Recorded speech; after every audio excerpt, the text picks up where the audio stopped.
Wake up, gamers, because you're in the Big Think Dimension, the first gaming podcast to self-isolate and sound good. Featuring KZ Excellent. I think video game good. Dan and Bob Video Game. You see that mountain? You could self-isolate on that mountain, Bob. Oh, thank God. And Mr. Feel. Tick and talk like a clock. Here on GigaBoots. Gentlemen, it's been a busy week of gaming, so we don't have time for what we've been playing.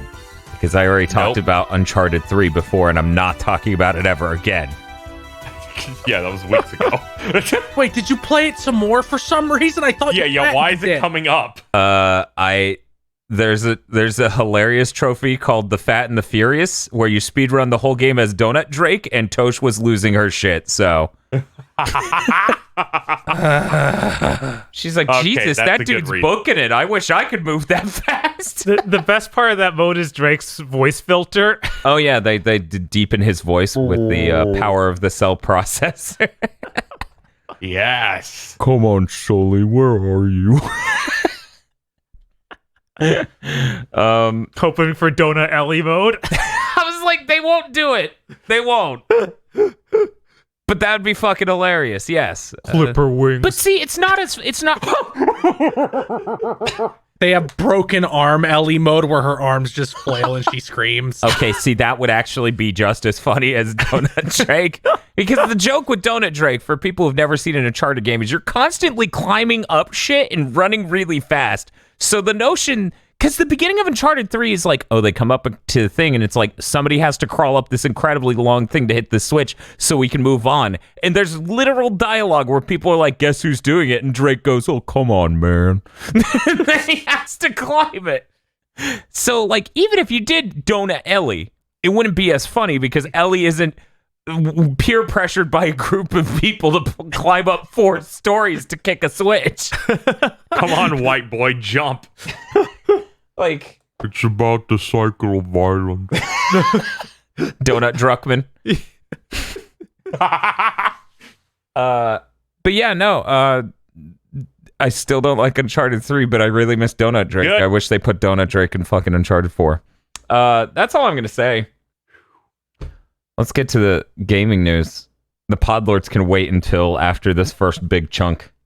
We have to dispel the specter looming over us. We can't open a podcast with the Podlords. We're madmen, but we aren't stupid. Right, we can't just jump right into that. We have to wait a while to tell them about the Rogue Lords. Yeah! Oy! I fucking forgot about the Rogue Lord. It's been a Rogue busy Lords such as skipping this game trailer. dual-wielding crossbows. Anyway, we gotta talk about the PS5.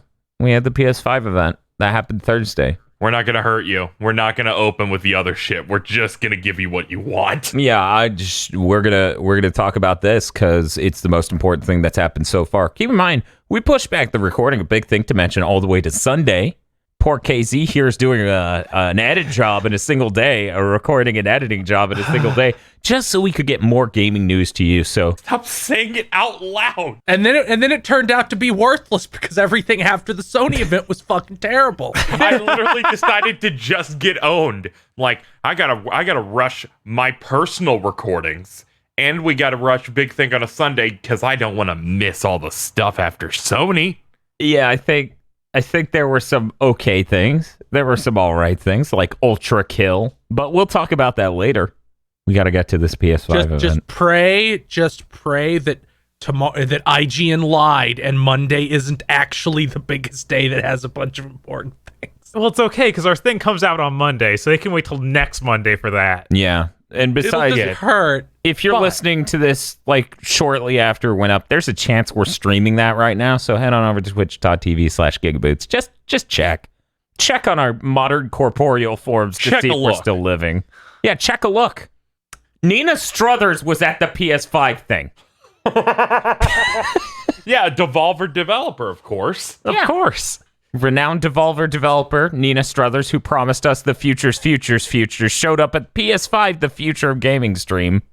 Those motherfuckers. I know, it's the funniest shit Devolver's done in a year. They're like, hey, we got this thing. You need to get in the office right fucking now. You need to film this. Someone at Devolver got the email. Hey, we here at Sony, we're doing a PS5 The Future of Gaming event. Would you like to show one of your developers for our reel? He just lost it reading the email. The Future of Gaming? Yeah, we got someone. But yeah, the PS5 event is exactly the level of gravitas and showcase from what was shown and how it was presented that I expect. It's definitely a nice change of pace from the Microsoft Teams calls and all that other stuff we've been seeing from some places. In fact, I would say all of the events, just to say what we're going to cover here, we had IGN Expo Day 1 through 3 happen. We had Guerilla Collective, sadly, Day 1, and the tragic Day 2. And the PC Gaming Show and the Future Game Show. I would say all of these were more professional and had more pump to them than the Microsoft showing last month in May, which I think it's important. This felt like next gen started. Yeah, this is the first time it really felt like that at all. Like, this is a good show. It felt like a real E3. There was a lot of hype. There's a lot of positivity. They opened the show really strong with GTA 5. Oh, this was worrying. That was the one terror that really made me worried.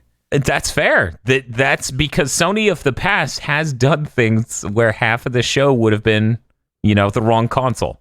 You started to worry this was going to be a Nintendo situation where you're like, please shut up about this thing and just talk about the console that matters. Stop announcing 3DS games. Yeah, please, no more. This GTA 5 thing was that was it. That was the only PS4 thing shown, which is great because man, we have a lot of games here. We need to. It always tops the charts every month without fail. True. That's why Sony's like, we need to get these guys a. we need to do a stimulus package for PlayStation players on GTA Online because it's not even like the update's not even launching with the system. It comes out in 2021. Yeah, no, isn't that weird? Yet. Yeah, it's not ready yet. But they're giving you millions of fake dollars. This is important, I guess. To someone, look, to those people, this might as well be real money in their pocket. It's crazy. They come in every month, every week, and buy a card of it. When the PS5 comes out, we all got to play that game online. Sure. When it comes out on the PS5, I'll do it. I really hope they don't try and charge it for it again. I don't think they will. I think they realize their money comes from GTA Online. Right, they should. Yeah. But I just don't know. I think they realize if they just do an update that they'll get some more sales. But we don't know for sure. I hope they do an update because I've owned Grand Theft Auto 4 on PS4 for a while. I haven't played it, really. I think I played about 2 hours of it back on the PS3. But yeah, no. Anyway, they didn't have jack shit to show there. So we immediately smash cut to Spider-Man Miles Morales, a native 4K game with ray traced reflections coming out at launch. The puddles will be ray traced. They confirmed it.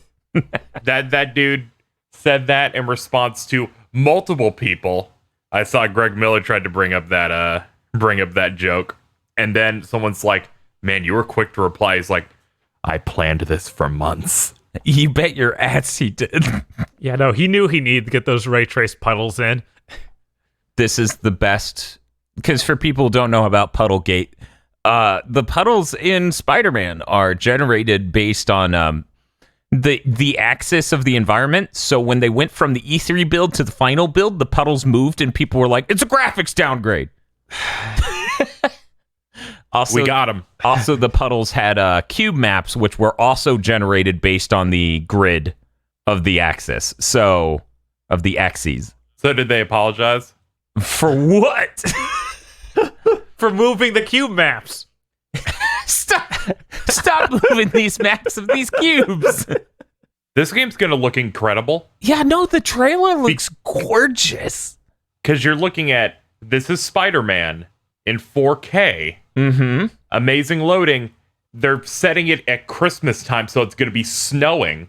Oh man, it's gonna be like you remember that super disappointing Batman game where it's like we're going to bring it to real Arkham City and it's going to be snowing. You mean Arkham Origins? Arkham Yes, Origins. and then the city was completely empty and it was like this isn't what I expected when I finally got to see Gotham. It had a real energy of Dragon Ball Z when they say their parachutes went off and it's Sunday, so no one was in those buildings.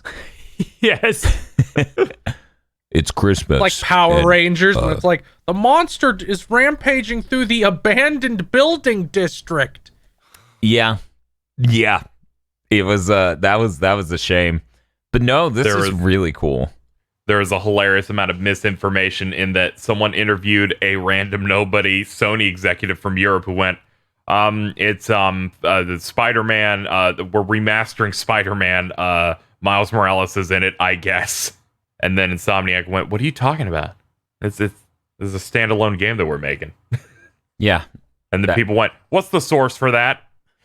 We're making it. They replied to the Insomniac Twitter account with source. I forgot to check on Jeff Gerstmann's Twitter just because I know that he was also backing that, saying that it wasn't a standalone game and completely just buying the thing the European exec said. Really? So hopefully he went back and fixed that because, oh man, you don't need journalists out there supporting signal boosting like bad journalism. Yeah, that'd probably not be. Yeah, I would hope so. Most other media people, like, while they're watching, went, so you think this is just Lost Legacy style thing, which is what this is. It's a standalone title that's probably going to be shorter than like a big title, but still worth paying like $40. It looks like Gerstmann's latest thing is, so I'm taking this combined with the earlier quote remaster quote comments to mean that a lot of assets, the city probably, get reused. Infamous First Light-ish. Hopefully it's priced appropriately. That's I'm assuming $40. I'm assuming it's a full-length game. Like, Lost Legacy is a chunk of a game. yeah. No, that thing is long. So, The Lost Legacy was 40, wasn't it? Basing it on that.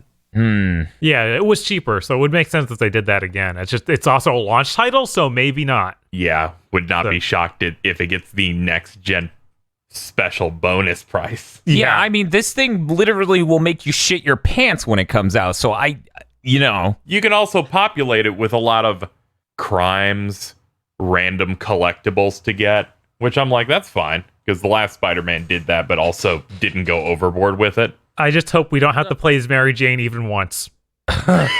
Miles has a new friend who also likes to investigate things. Please tell me that Miles Morales doesn't have a girlfriend who investigates stuff.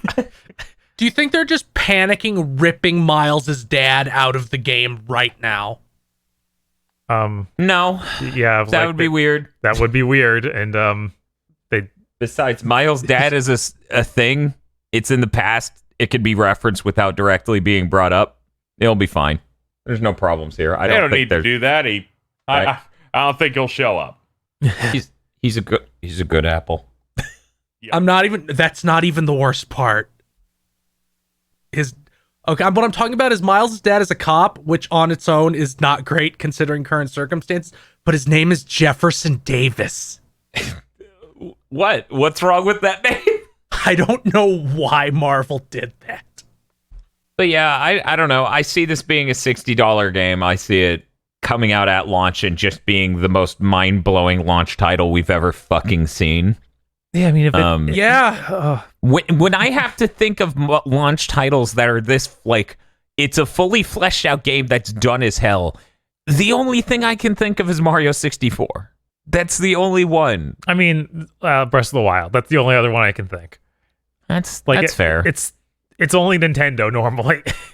I mean, and it really only those two times. Because even Smash Melee came out like a month later. So, like, yes, it's a launch title, but no, it wasn't exactly. This might be we a month don't know later. for sure. Yeah, we don't know for sure that this is a launch title. It might be like the start of December. Because they only say holiday this year. That's true. So are we saying NBA is the only launch title? It'd be pretty strange if they went through that whole thing and the only thing we kind of know as the launch title is the Astrobot thing. I think that has to be. Well, they're gonna reveal God of War at the next thing and be like, no, that's at launch. That would be insane. There's no fucking way. Feel that would be the most insane thing I'd ever seen, because that probably will look even better than Spider-Man. Yeah, I imagine. Yeah, whenever they're ready to show God of War, I'm sure it's going to be absolutely mind-blowing. I just hope the power of the PS5 means the camera can be a little further back. Not firmly planted up Kratos' buttocks as he climbs a cliff. And it's like Kratos is like, I cannot turn my neck or the frame rate will die. Dun, dun, dun, dun. And no, he just woke up on the wrong side of the bed. His neck's a little stiff for the entire adventure. Anyway, that looked really promising. I'm super excited. I already bought Spider-Man on PS4 right after that was announced, because I got to be ready. You know, I haven't played it, so I need to know. Wow. I didn't do any of the DLC, so I guess I'll do that when the PS5 comes out. Next up was Gran Turismo 7. Me and Bob are thrilled. One, this game looks like a fake PS3 game trailer. It just looks pre-rendered. Immediately. It's so gorgeous. It looks completely fake. Gran Turismo's back. Yeah, no, they're trying again. There's a full campaign in there. That 7 is in the title. There's a real woman in it. The title has 7. There's also some real guy. I love that. That's so fitting for the aesthetic of Gran Turismo that they just use stock images of people to be like, hi, I'm your mechanic guy. I'm a schlubby white dude. They use the stock old man that everyone likes. They just buy it and then put it in there. The internet historian is a used car dealer. I was joking that literally they were like AI made people from that website. Yes. I don't know if that's true, but it'd be hilarious. That would be funny as shit. But yeah, we actually get to see menus and then going around upgrading individual parts. Yeah, you get to see them pop up with the whole menu to upgrade like your clutch, flywheel, all this other shit. It looks really great. It looks like everything I want in Gran Turismo, and it looks unbelievably gorgeous while doing it. I wish we got a date for this. If this was launched, that'd be insane. Yeah, no, if it was launched, it would be absolutely insane. All I can think about right now, because we have no sense of the scope of this game, is that some of the cars are still using the PS2 models. Well, I think that they got past that with Sport. I think they did got rid of that. Yeah, they got rid of that by having hundreds fewer cars. Yes. They should have an unlockable in this that's just PS1 cars. Oh, that would be... Don't worry. PS2 will look stupid enough. But rendered at 4K. It's really funny what they did for the PS2 models in Gran Turismo 5, which was on the PS3, is they had the PS2 quality outer model with higher quality lighting and shading and whatever, but the dashboard was the same between all of those hundreds of cars. A lot of them are just darkness. You sat in darkness and you could put your camera in the void. There. Yes. That's really funny. But yeah, no, as someone who loved Gran Turismo 3 and 4, and then had reasons that they didn't like the others as much, especially 6, launching a month after the PS4 was out, I'm really glad after a generation of just kind of being disappointing, Gran Turismo's back. It was so sad because 6 is like the good version of 5. Oh yeah, it's an excellent version of 5. It just came out after that console was buried. Yes. Well, I guess I have to buy this to experience my first Gran Turismo game. It's fun. You don't have to get good at driving for most of the time, I assure you. Yeah, a lot of it just is like RPG specking out your car, so you're way better than anyone else in the race, and you just win through that. Yeah. Yes. No, it's oh man, I it says here I need to slow down. Maybe if I was a wuss, and then you slam into the side of the car in front of you, and they go careening off the road, and you're like, good thing there's no damage modeling. It's the funniest shit in the world. I hope they, if I remember correctly, Bob, that trailer shows off one of the GT concept Mazda Miatas. Oh, does it? I didn't think it had a notice. Mazda MX-3, and it was a GT Concept 2016, I think.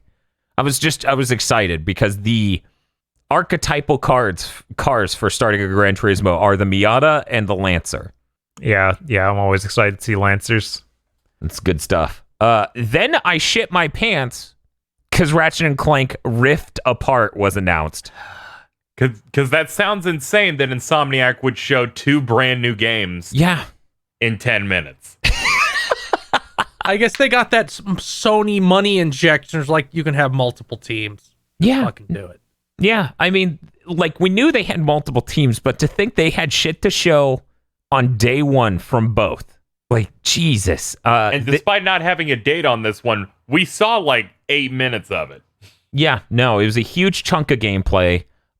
It looks absolutely gorgeous. It has this amazing Rift technology that lets you step between all the worlds of the game within like a second and a half. So you fly into a rift in space and then you fall out in the other area. And I'm like, this scripted sequence where they're doing this is just showing you most of the game. That's so nuts. And not just like you're falling into a set piece. So if it's like just loading another area, it will be even faster. Right. Yeah, and it's not like it's almost seamless. You're not going in there and like, oh, everyone's T-posing and no textures are loaded in. And it's all there. And when we say, and when Bob says almost seamless, we mean it is more seamless than a squeeze through by a huge order of magnitude, because it takes like a second and a half.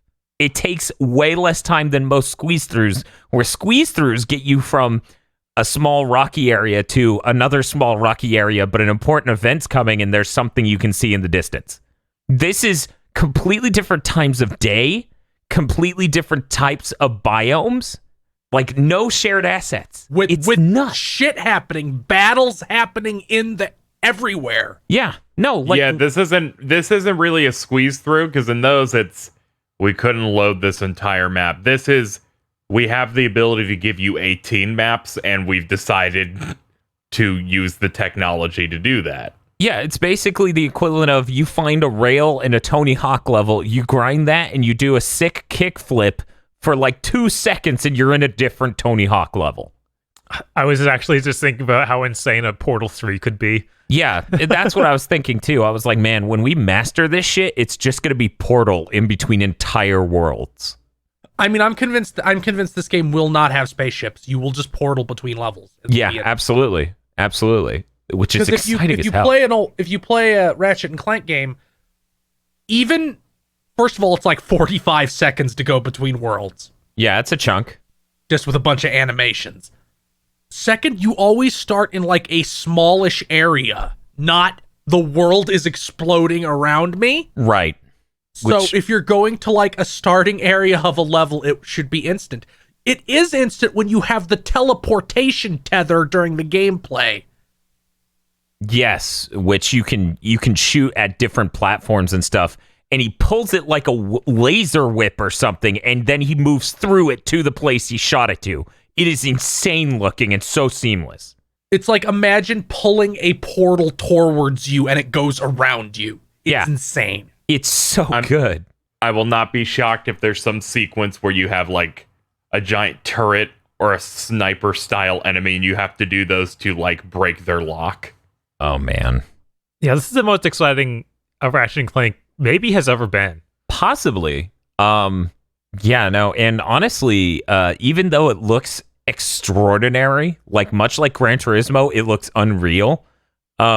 This will look better by launch, I assure you. I will put money on it. It's like a Pixar movie. Yeah, no, it's fucking nuts. Yeah, like, what are movie studios gonna do? Just like, yeah, no. What you got? It was like bad. Insomniac put out their movie. You can play it, and it's 20 hours. It's like this demonstration doesn't have ray traced reflections. I expect they'll probably add that by the time it launches, because we have no date on this, right? I'm pretty sure they didn't say a year. They didn't put anything there. Yeah, as I put in the notes, I marked if there was an actual date or range. I'm hoping that it's just like, we don't know when we can get this voice acted, and once we know, we can give you a date.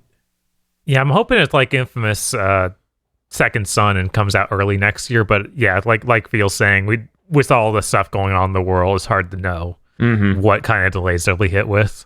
I was thinking like September of next year, where they'll probably just want that. It seems more done than that. Yeah, it does seem really done, and I'm sure they have a lot of things that we'll talk about in a minute. They'll come out at the end of next year. You know what won't be coming out at the end of next year? What's that? Project Athia. No. Yeah, not a chance. But before we move on to that, we would be remiss to not mention what appears to be Bizarro Dimension Ratchet appearing at the end, where it's female Lombax. Yes, that's a big deal because they decided in the PS3 games that there were no Lombaxes. They all went somewhere else to escape the Cragmites, these horrible little like reptile monster guys. So they all went to another dimension. Please, that one that was in the second game, that doesn't count anymore. No, that isn't a Lombax. They constantly joke about it. I had to look it up on the wiki, and they're like, after the second game, they said that it wasn't. Yes. Good They Lord. had like a news report. They had a news report in one of the PS3 games being like, I thought she was a Lombax. And well, no, it seems that she wasn't. That's very strange. That's so hilarious. Well, Hey, it's fine. We've got this new one now. We got Normal now. Yeah, and then Crack in Time, the second PS3 one had the Joel of Lombaxes. What? Yes. Yeah, let me post a picture of him because he had like there was one other Lombax left behind but you, Ratchet. And he's like old and bitter and becomes the antagonist. Huh. And he's like the Joel of Lombaxes. Oh my god. Oh yeah, that guy. Oh yeah. I wouldn't- Alistair Azimuth. Just the way he looks, I didn't even assume he was a Lombax. I can see it, but I didn't think that any of them would be that big and beefy. Like, I just don't expect that. He's a Well, Chad. he's like 50 and Ratchet is supposed to be like 19, I guess. But yeah, no, it looks really promising. I'm super excited for that Ratchet game, more so than I've ever been excited for a Ratchet game. I assume that's coming out next year. I don't know what end. But Project Athia from Luminous Productions is definitely not coming out anytime soon. No. Yeah, I'm 2022 at the earliest, probably. Probably. Yeah. You never know with Almost- Square. It almost might definitely. be canceled. You can see footage of this and tell it's running on the Luminous engine. It has a very Final Fantasy 15 look to it. Yes, it looks exactly the way like geography looks in that game. And the same like insanely high shutter speed where there's barely any motion blur. Yeah. And so you get it. It looks like that. It seems neat. I want to see more about it. Yeah, the main character wears like modern day sneakers, but then everything else in the world is kind of strange. I'm interested. She has some sort of plant powers. What if that's just a mistake, like the guy wearing sneakers in Ben-Hur? That was a deep cut I wasn't expecting anyone to reference. Man, that guy's great. But They've been talking about this for years leading up to it. They're like, we want to do a new IP after Final Fantasy 15's out. And then like a year after it came out, they established the studio. All that DLC held them back, but they started working on this the beginning of last year. The part where it's a PS5 exclusive, PS5 console exclusive. Yeah, because they had said even like two and a half years ago that they're going to make a next gen game first. Yeah. But it's shocking that it's being made for PS5. That quote at the end saying, designed exclusively for PS5 has made people angry the entire week. Yeah, no, this show was a lot to deal with if you're a hater. They're like, no, it's PR bullshit. It's coming out for PC. They lied. Oh, man. I'm looking forward Not to realizing that maybe the PC's SSDs, when it comes out, can be similar to the PS5, so they won't crumple. It's still going to have issues just because of latency. I look forward to the day a PS5 exclusive comes to PC, because we just got the minimum system required specs for system spec requirements for running Death Stranding at 720p 30 frames per second. And it's fucking high as shit, in as much as it costs over $600 to build a PC that could run Death Stranding at 720p. A game that runs at 1080p 30 frames per second on a 7-year-old console that costs $300. I am super thrilled, which looking forward to how Horizon does on PC. Yeah, I'm sure that's going to tear ass, because but yeah, no, these next gen consoles are really pushing hardware. This entire showcase, if for nothing else, Xbox fans should be excited, because this shows that the PS5 is capable of this level of fidelity. In theory, the Xbox Series X should handily do better. Yeah. That's what we're led to believe. That's what all the marketing says, and what that one the number Xbox he's tweeting about, like two of the games from that show will be on ours, and great. Oh yeah, no. Aaron Greenberg said, I'm excited these games are going to run great on Series X, and I wanted to quote it. Not saying, better. Great. Not best. Great. Not the best, because that might be a lie later. I think the funniest part personally was, because how the fuck would Aaron Greenberg know? He doesn't have a PS5 dev kit. Like, he doesn't fucking know. For all they know, there is some secret sauce Sony hasn't talked about, and they're like, oh shit. Like, for example, say the dedicated controllers for the SSD do completely mitigate CPU overhead, and the Xbox doesn't do that nearly as effectively. That could easily make games, lose some frame rate. But anyway, that's not what's important. What's important is the part where he was like, hey, please be excited about our console. 5% of the games announced here are coming to ours too. That was the part that got me. Don't worry, they're going to blow your ass off next month. I actually hope so. Because as I've said countless times, I'm buying that box at the end of the year. I want there to be some level of joy. Peggle 3.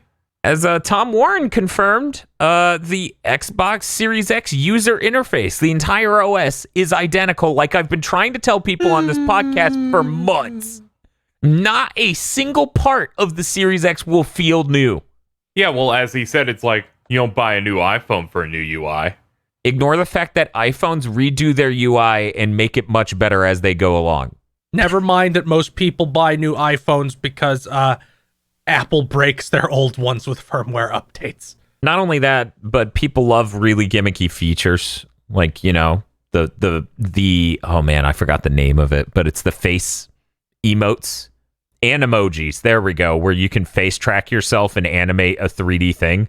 Like, people love gimmicky shit like that. They love that pushes buttons in their brains. The Series X doesn't have that at any level. There are new things on iPhone updates more so than on an Xbox update. Ouch. Imagine if Microsoft releases a patch for the Xbox One and Xbox One X that just makes it run like shit. I would argue the Xbox One doesn't need that. I've seen Minecraft Dungeons on it. Ooh. Move on. Sure. So we got a game called Stray, which is about a cat on a robot planet. Seemingly. Could be Earth, who knows. But it's neat. You just follow this cat that's wearing a backpack or jetpack. Probably a backpack. Probably a backpack. As it walks around this urban environment fully populated by robots. And then at the end of the trailer, the cat walks all the way up to the camera while standing on a light pole and just meows. And I was like, hell yeah, 4K cats. And Digital Foundry confirmed. Digital Foundry confirmed that is a 4K cat. Beautiful. We did it. That's coming out 2021. I can't remember. Did they say anything about that being a PS5 console exclusive? No, I don't think so. I went through these and tried to double check, and I think that's Returnal is the AAA game Housemarque the creators of Resogun and Nex Machina have been working on for quite a while now, and it was shown off It's really fucking dope, and it's really fitting with the open letter they wrote to their fan base earlier this week and literally emailed to people on their newsletter. It's really fitting, the aesthetic of this thing, when in that letter they go, yeah, we're in the same country as Remedy, and we were formed around the same time, so it has some big Control vibes. Like, there's some demo scene artistry with main female protagonist who is scientist badass. I'm like, I love this shit. But the whole gimmick is our main character is landing on a planet and repeatedly trying to make her way through this savage environment. And every time she dies, she is reborn, re-entering the planet. And she's trying to solve why this is happening and escape with her sanity, because she keeps losing sense of her memory every time she dies. And it's straight up a bullet hell third-person shooter. Like, there's crazy neon aesthetics from enemies that piss bullets in every direction, which is what I expect from Housemarque. This is really promising. I'm super excited for this. Huge fan of that studio. Sounds like an episode of Star Trek The Next Generation.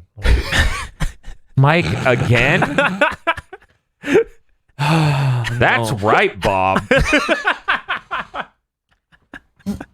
I remember people were wondering whether or not this is the Dead Space writer on this, but probably not, given that they posted that their game may be at this PS5 event, and then they deleted their Twitter account.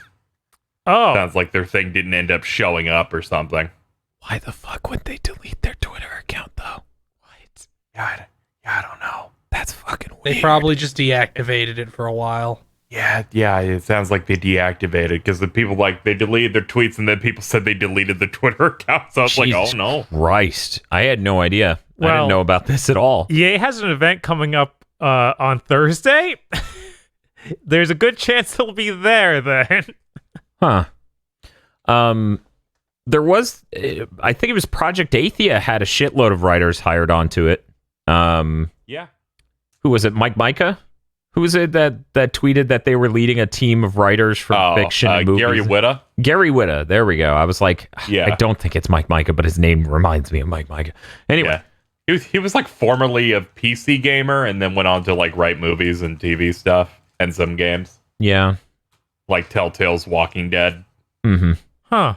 But yeah, so that's interesting for that project. I was really excited about this next thing. I don't know how. I'm curious how Fio and KZ felt about it. It's Sackboy's Big Adventure. It's like a 3D platform made by Sumo Digital, the people who made Little Big Planet 3 and helped out with the DLC on 2.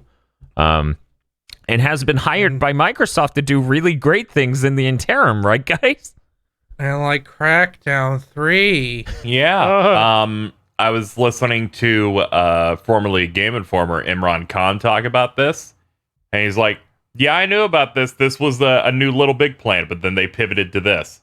I mean, this, he's like, when you have dreams, making this makes more sense than making Little Big Planet. It does. This looks fantastic, because I'm a really big fan of Mario 3D World, and this looks like that with a really nice aesthetic to it. Still has that 4-player co-op. Until someone can tell me why he's in a tiger costume at the start, I'm just gonna imagine that's like a reference to it, because cat suit. The Sackboy thing is you always got like outfits they could wear, and you could always do different aesthetics. In fact, what I expect from this is what normally happens at a Little Big Planet game is that you start with a template of a Sackboy and you can decorate them any way you want. Ooh. That's what I expect. They were doing a pretty good job of letting DLC work between them for like 2 and 3. So maybe that'll continue to this. That'd be really cool, because they sold a ton of really cool costumes. Like, you dressed your Sackboy up as all the characters from Metal Gear Solid 4. Yeah. They had tons. Like shitloads of Marvel ones. Yeah. Stuff like that. I wouldn't expect that, because Little Big Planet 2 and 3 came out close to each other. I know. It's a reach, but it'd be really cool if they did it. Yeah, it'd be neat. I just want neat outfits. I never really cared much for putting on, like, if I used things, I would use one object from an entire costume. Yeah. So like, I had Dr. Manhattan's eyes on my Sackboy back in the day. I just remember getting a lot of use out of the trench coat from Metal Gear Solid 4. Yeah, the trench coat got some mileage. Yeah. Oh man, now I'm just thinking about Little Big Planet. I gotta move on. So the next game they showed was Destruction All Stars, which is like a car combat game. Is it by Lucid Games? Is Lucid Games the publisher? No, Sony's the publisher because it's PlayStation Studios. Lucid is the developer. I thought Wushu Studios was the developer. Oh, when I looked up the stuff, it said Lucid Games on it. I can check again if you want. Let's see. I guess it's got 2 developers. Okay. That's weird. Because Wushu Studios is helping out with it, which that's a studio founded by a lot of the people who used to be of Evolution Studios, the makers of Motorstorm. They might be like the background studio, because when the trailer opens, it says a game by Lucid. Yes, it does. With their logo. So they're known for, I think this is the one where they were known for doing one of the later Geometry Wars. See, they worked on Need for Speed Payback, Switchblade. I've never heard of that. Switchblade's not out. And Geometry Wars 3. I'm just losing. Geometry Wars 3 is the one where they actually developed it. A lot of these were like co-developed with other people. I'm just losing it because Lucid Games' first game is a Vita game I've never heard of, and it's published by Sony. Travel Bug. What? Their game 2 years later is PlayStation Vita Pets: Puppy Parlor. Guess what platform that's on? The Vita, iOS and Android.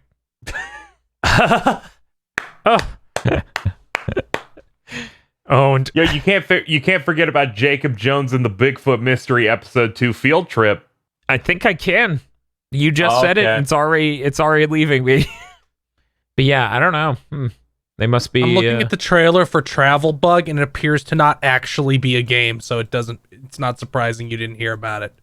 Weird. Also, it makes sense that these guys were involved with Geometry Wars 3 because they're ex-Bizarre Creations employees. Bizarre Creations is the people who made Project Gotham Racing and Geometry Wars. So yeah, basically we have the people. Their headquarters is in England. All right, I get it. Yeah. Oi. All right. So this game is co-created by the people who made Project Gotham Racing and the people who made Motorstorm. That's hilarious. That's a really good set of people. Yeah, it is. But yeah, it looks like some sort of multiplayer-centric car destruction derby game set in a giant arena where cars have destructive abilities like sawing other cars in half or sawing parts off. And you can apparently get on foot and just run and leap onto other vehicles to do stuff.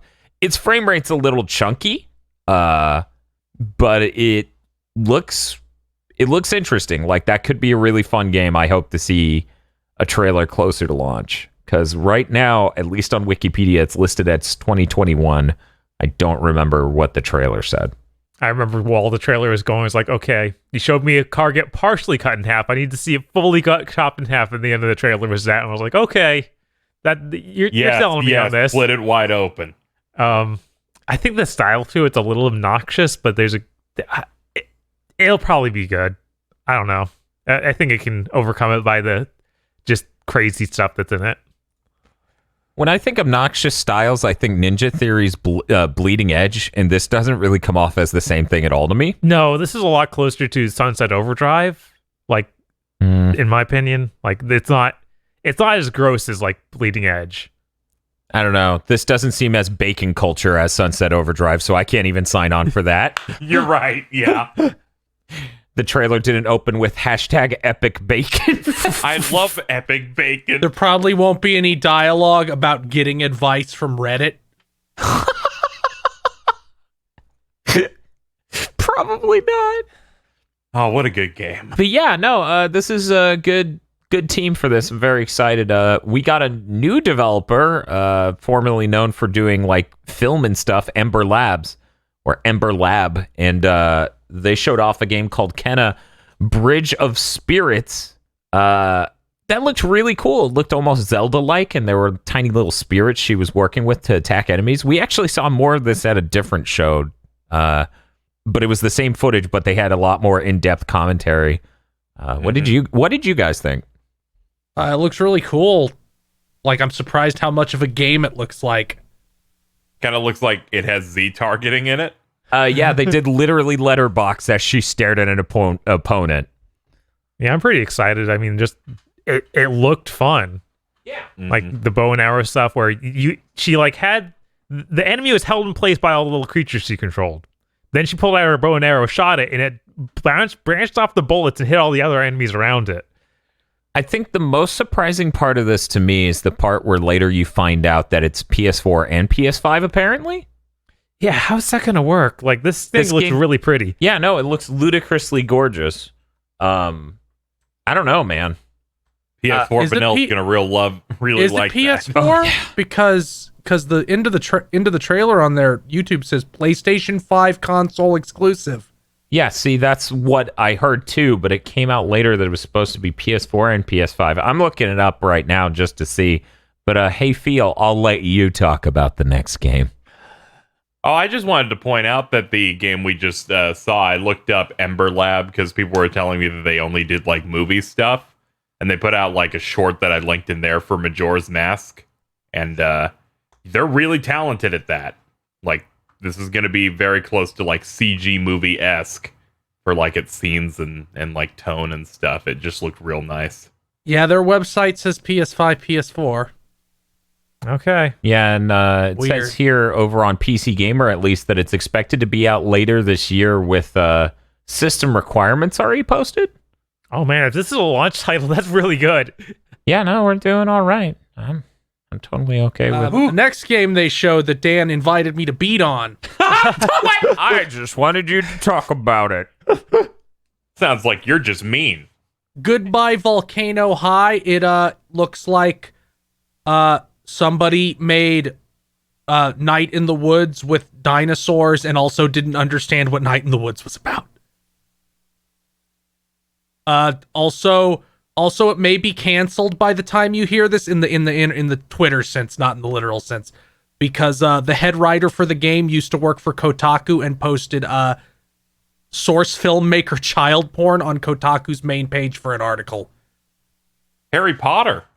And then everybody went, "What the fuck are you doing?" And then she went, "Oh, I better take that down and apologize." They showed no gameplay for this. It was just animated stuff. That's always a weird thing to do. It's like a visual novel. It's not going to be a video game. It's going to be like a visual novel. Then they could have shown something that made it look like you were interacting with a visual novel. Right? Like we saw nothing of like what it looks like to play this game because even a visual novel has gameplay, you know, in a sense. All we saw was a fucking cartoon. As Kyle Bosman put it, it could have been a Disney Plus show. Based on what we thought. Like, this could have been a Disney Plus show. I saw screenshots of Demon Souls that looked more interesting than this. If you want to be really upset, just imagine any of these characters like looking straight ahead. No, they're not. The designs aren't made for that. I'm just I will give this game a 10 out of 10 if it literally ends with the meteor hitting and all of them die. It almost feels like that's what it's leading up to. It has to do that. Because the meteor is in the logo. Yeah. And then they're like, see, it's a brilliant metaphor about how you feel life is ending when high school ends. But the brilliant twist is that it's literal for these dinosaurs. I'm like, okay. Get us to a new game. Yeah, I'm doing that. Get us to a game. It's like a worse version of the end of the Dinosaurs TV show. So moving on. Not the mama.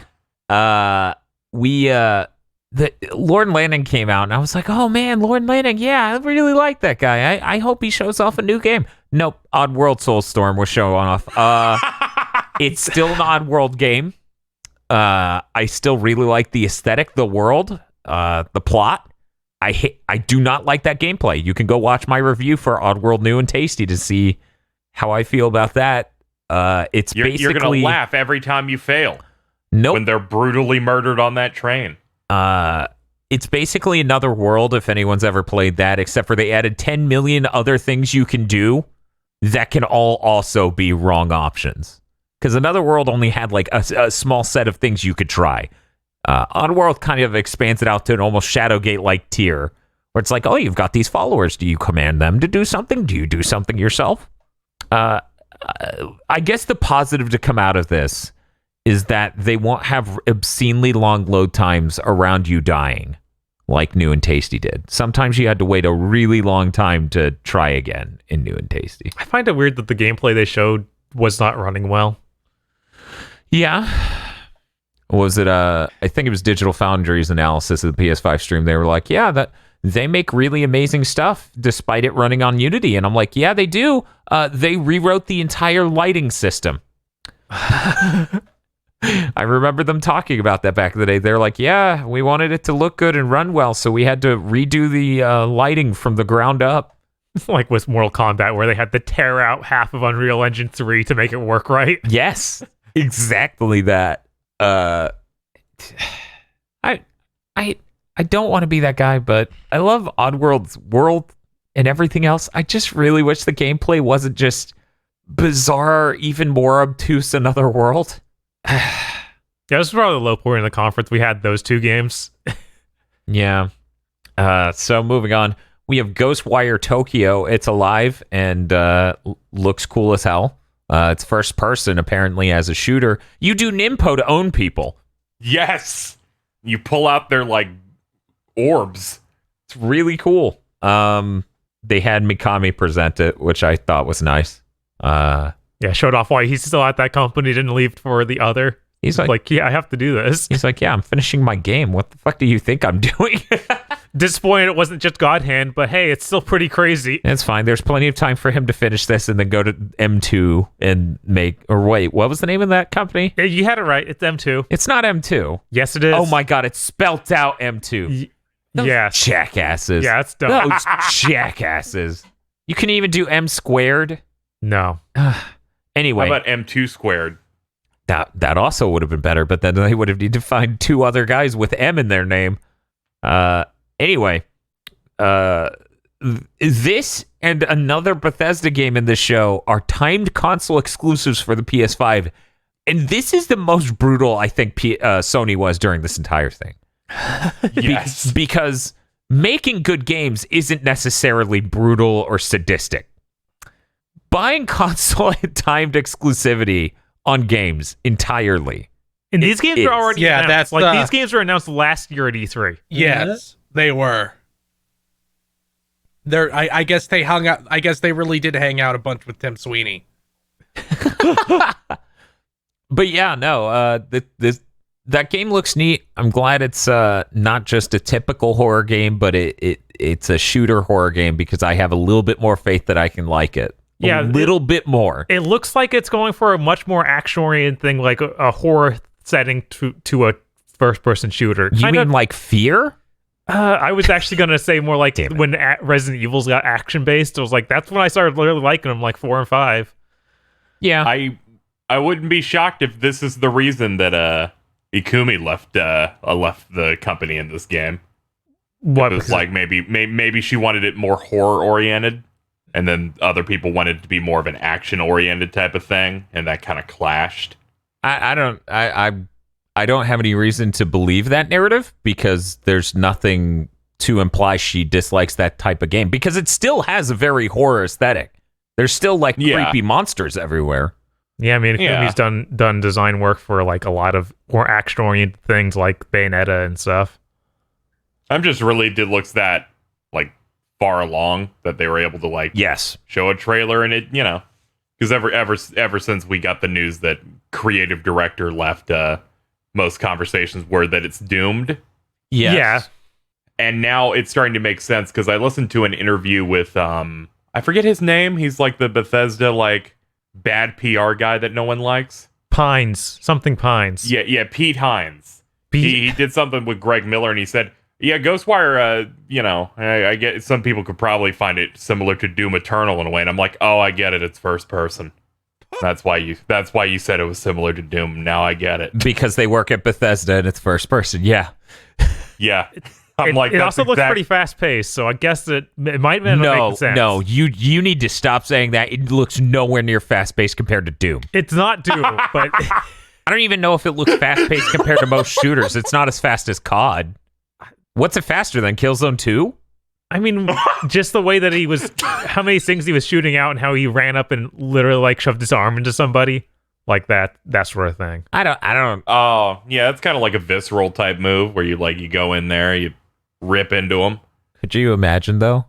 Could you imagine they run up on an enemy, like punch them in the throat, and then rip out their orb from their throat, and then slam it into their chest and glow? They rip it out and he goes, "Get off!" Yeah, that's what I'm here for. I have nothing for this next game at all.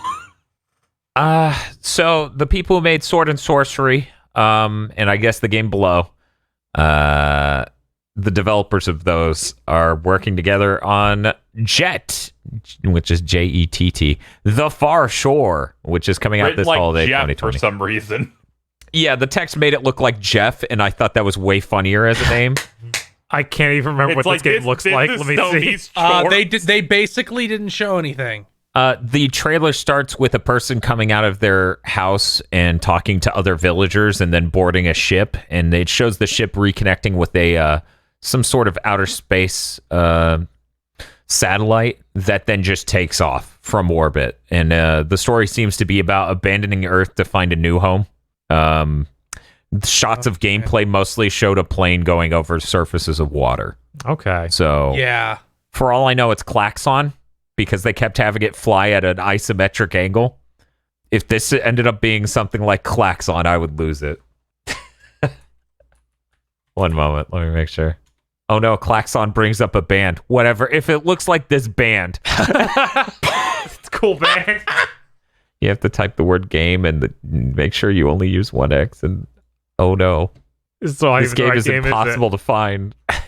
Maybe I'm saying the name wrong. Oh well, let's move on to the next game. Bob, talk about the next game. Godfall. The first game we saw was going to be on the PS5. Showed up at the Game Awards last year. This year we have a bad trailer. Thank you, Gearbox. Yes, they play rap. They do really fast cuts. We really don't get a good concept how the game's going to feel, and it looks like it runs kind of chunky. But I'm still excited. Yeah. I hope it's good, because I'd rather, if I'm gonna play like a looty game, I'd rather play one where I swing a sword than shoot a gun. Yeah, and I think that's an underserviced market. Like, you could definitely do a game like Borderlands. Yeah, but it's good. The only thing really similar is is Monster Hunter is like the only thing similar. Right, and it has a much slower style. Like, I really don't get the same feel out of it I do of instant Also, it gratification. has no PvP. It has no PvP aspects at all, and this obviously does. Yeah, I saw a Does lot of this people obviously have PvP? Have they said that? It looked like it. They haven't said it, but it looked like they were fighting other players. I think they did have Maybe a they similar did say it style. at some point. They showed a boss for 8 seconds and then went away. That was the funniest shit in the it world. said it will have PvP. Okay. When they showed it later, they showed him walking up to a boss, and he's like, "What you're about to see, or what you're seeing now, is a fight with a mid boss." And then it cut away. Then he even swing the sword. Yeah, nothing happened. I saw a lot of people scrutinizing them, saying we wanted to take the Destiny style like loot genre and do what no one else is doing and make it like melee focused. And a lot of people going, all these other games did it first. I'm like, all those games you're listing have guns in them. I'm pretty sure this only has swords. And that's kind of like the point. Maybe this will finally be the Hellgate London I've been waiting for. Yeah. Because even Monster Hunter has plenty of ranged options, like the bow and the gun lance, and I think there's another one that just does a really dumb bullet stuff. But yeah, I wanna have hope for this game. Just like Warcraft, I've heard. It does not. I'm gonna remain No, it optimistic about this. Console exclusive coming out holiday 2020. I think it'll be hilarious if the game's soundtrack is just all rap. Like, that could actually be really good. Oh, that will either kill it for me or make it the best. Where it'll be like a Dragon Ball Z movie soundtrack.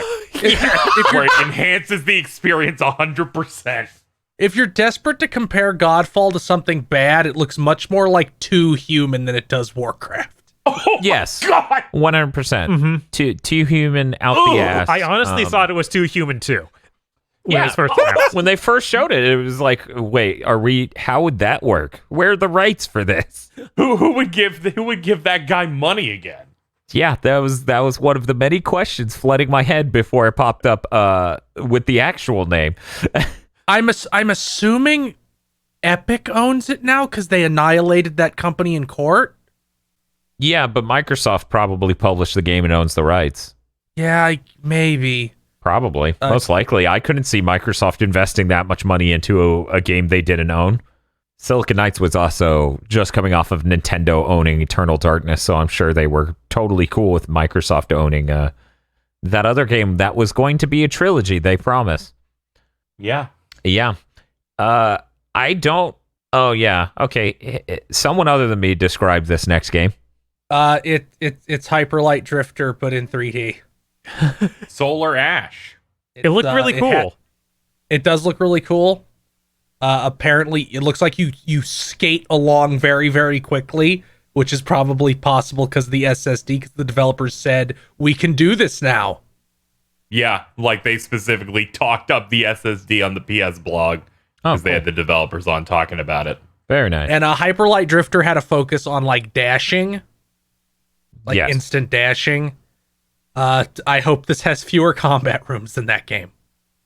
I'm really surprised that this is going full 3D. Like, I did not think that he would be able to do that because it's a small team. Yeah, I wouldn't have assumed the next move was that. And he literally, like, Hyper Light Drifter is made on, God, what is it? Game Maker, I think is what it's called. Just like Game Maker Studio. So it was kind of like an easier way to get into Game it. Maker. So I'm really surprised. That game probably sold pretty well. Yeah, Oh, I'm sure. Oh, they announced it. They announced this game back in 2019, but we just didn't see it until now. We saw literally nothing of it. Probably because this marketing deal was put in place even back then. I mean, it is console exclusive, apparently coming out next year. This also seems to be a PS4 thing, which is weird. Really? It's both? That's what Wikipedia says. Let me look again. Okay. While you check that out, Hitman 3 was announced. It was. And I'm seeing this bullet, KZ. You're saying if you own Hitman 1 or 2, you could play those levels in 3? Yeah, so they have they had a sale going on. I don't know if it's still going by the time this podcast is out, but I went ahead and picked up 2 and 1 because you can just buy the Hitman 1 levels and then it just puts it into 2. And it cost me only like $40. And if it seems like it's going to work the exact same way in 3, they said, where you can experience the whole trilogy in one game, where they have the tutorial. And when I finished the tutorial of 2, because I had never played these current Hitman games before, they went, would you like to continue with Hitman 2 or experience the full story and start with Hitman 1? And all the levels are in there, slightly updated because the graphics are a little bit better. Yeah. And 3 is going to be doing the same thing. So guess they're planning this to be like a trilogy story, and you'll be able to play everything on there. And I imagine on PS5 it'll look even more nuts. They're self-publishing also, so WB is not involved this time. I wish we got to see a little bit more of the actual, like, how the game looks, because most of this was a CG trailer and then just tiny snippets of the game.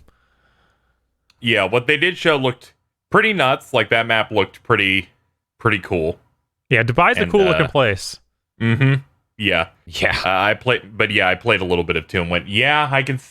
They definitely struck gold with the format of those games. Of you play those maps like 5 or 6 times and you're still finding new things to do in them. You know something I'm excited for with the PlayStation 5?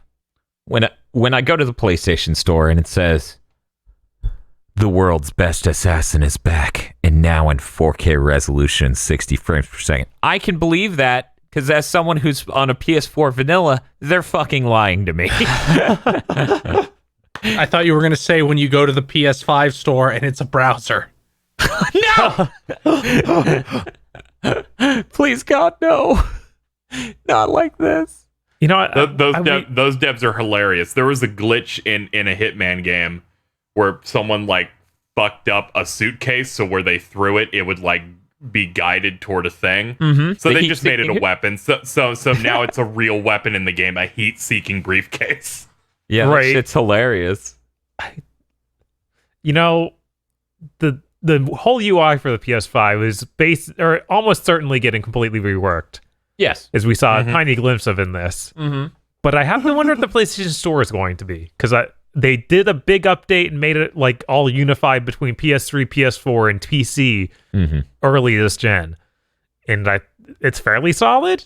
You know what a good upgrade would be? It running at 60. Yeah, if it just ran really nice, I think it'd be fine to keep that. I think they may be able to do that with the 16 gigs of space and really beefy CPUs. Who knows? Who knows?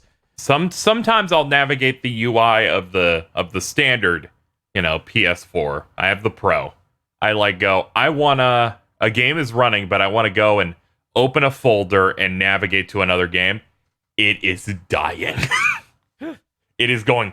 All right, you sure are going 3 spaces to the right, and I'm like, oh god, we need new consoles. It looks like the sale on the PlayStation Store is going to be going for 3 more days after this podcast comes out. It is going until the 18th at 2 in the morning, apparently. I definitely recommend that. If you want to prep yourself potentially for Hitman 3, you can. It's only $43 to have every piece of content that they have made for both games. Yeah, I'm finding it hard to navigate what is the optimal way to buy that, because I'm seeing Hitman 2 here for $12, where it gives you, the full episode packs, 4 add-ons. Then I'm seeing Hitman 2 Gold Edition. All right, yeah, I picked up Hitman 2 Gold. That was $21 or something. Yeah, it's 20. And that had all the Hitman 2 content. Mm-hmm. But the Hitman 1 was grayed out. So then if you buy the upgrade, which is another 20, all the Hitman 1 stuff's in.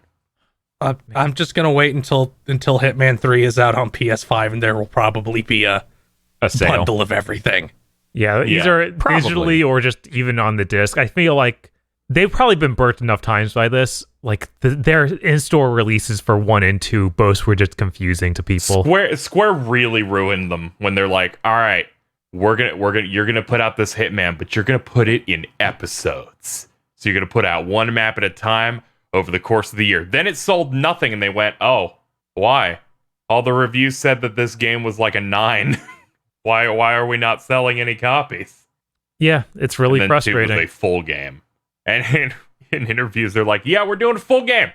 We're doing the whole thing. We are allowed this time to do the whole thing. And they even are doing CG cutscenes again, because 2 had none of those. With Square, it made sense. They just had visual works on that. I really appreciated how they were like, yeah, we're doing a full game. And I heard some content creators be like, oh, man, I liked it when it was episodic. It kept me interested. Who? Yeah, there are people like that where they're like, I like a little content drop every couple of months. Yeah, I'm not gonna say who, but needless to say, them being content creators is the main drive of why they like that, because it allowed them to be relevant.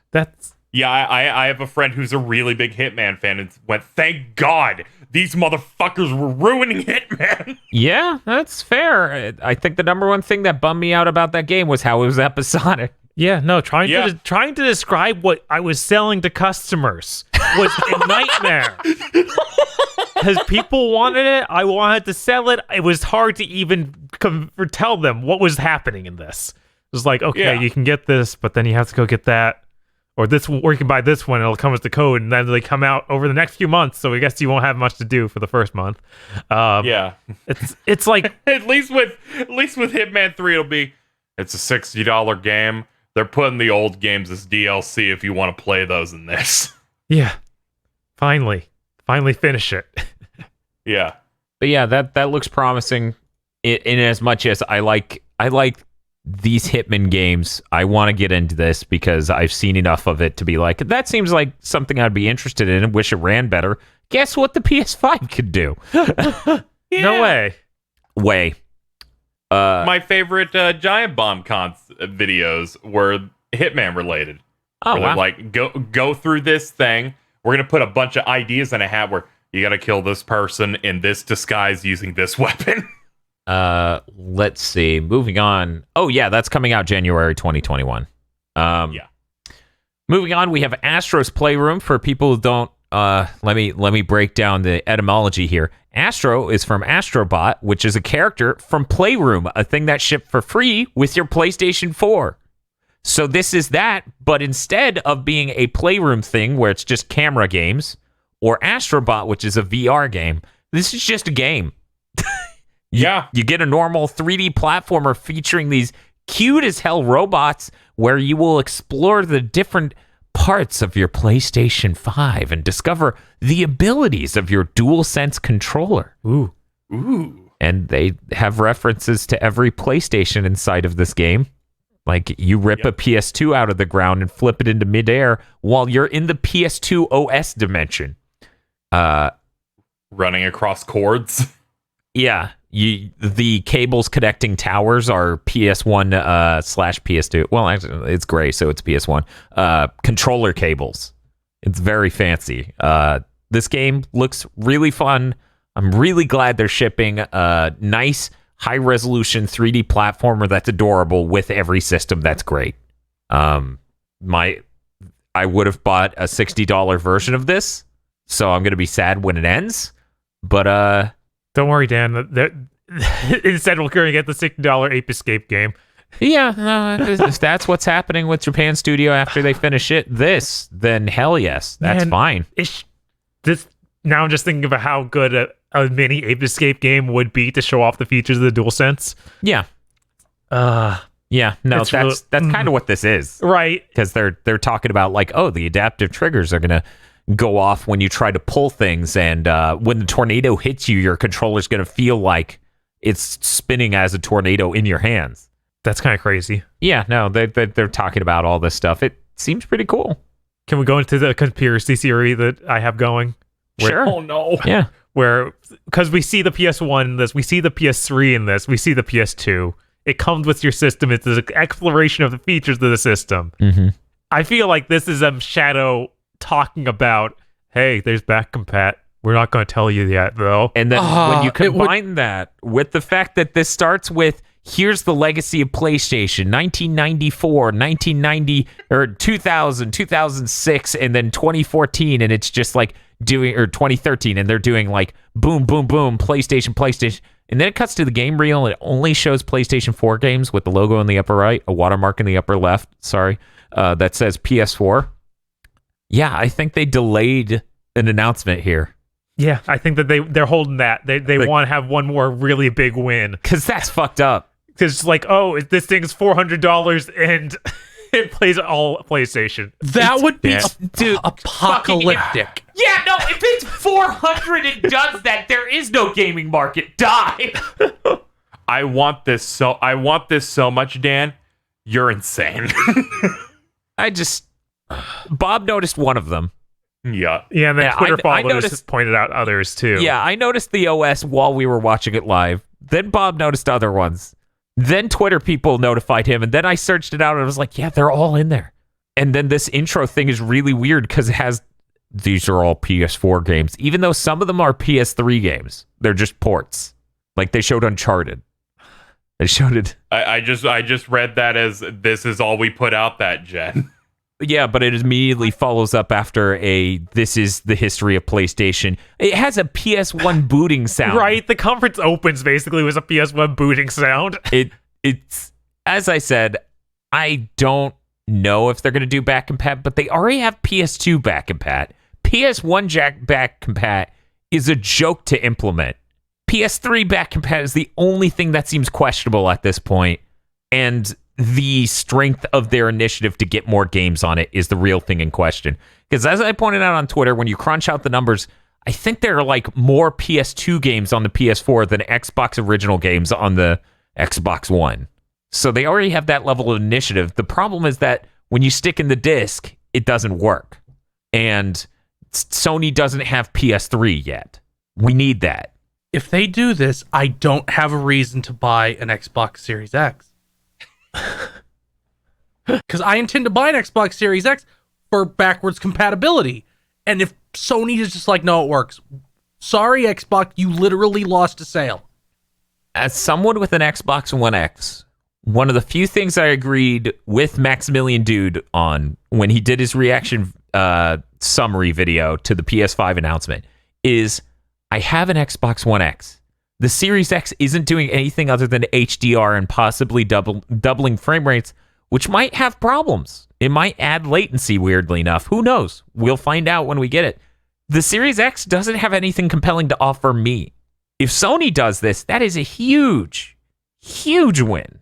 Not only for me as someone as a Xbox One X owner, but for people in general, because the PlayStation consoles have an absolutely legendary catalog. Hell, I would just be thrilled to get PS1 again. Yeah, I think it's nuts they sat out a whole generation. It really is. And I think about it, I'm like, yeah, 360 was the one good generation they had, and that was the worst generation in the history of gaming, basically. since the destruction reboot. You won during the bad one. It doesn't even count if we're being honest. They didn't even win. By the end, they hadn't. Yeah, no, it's kind of nuts, but Also, I'm just gonna say, I'm sorry. Time to piss off Microsoft fans. Fuck it.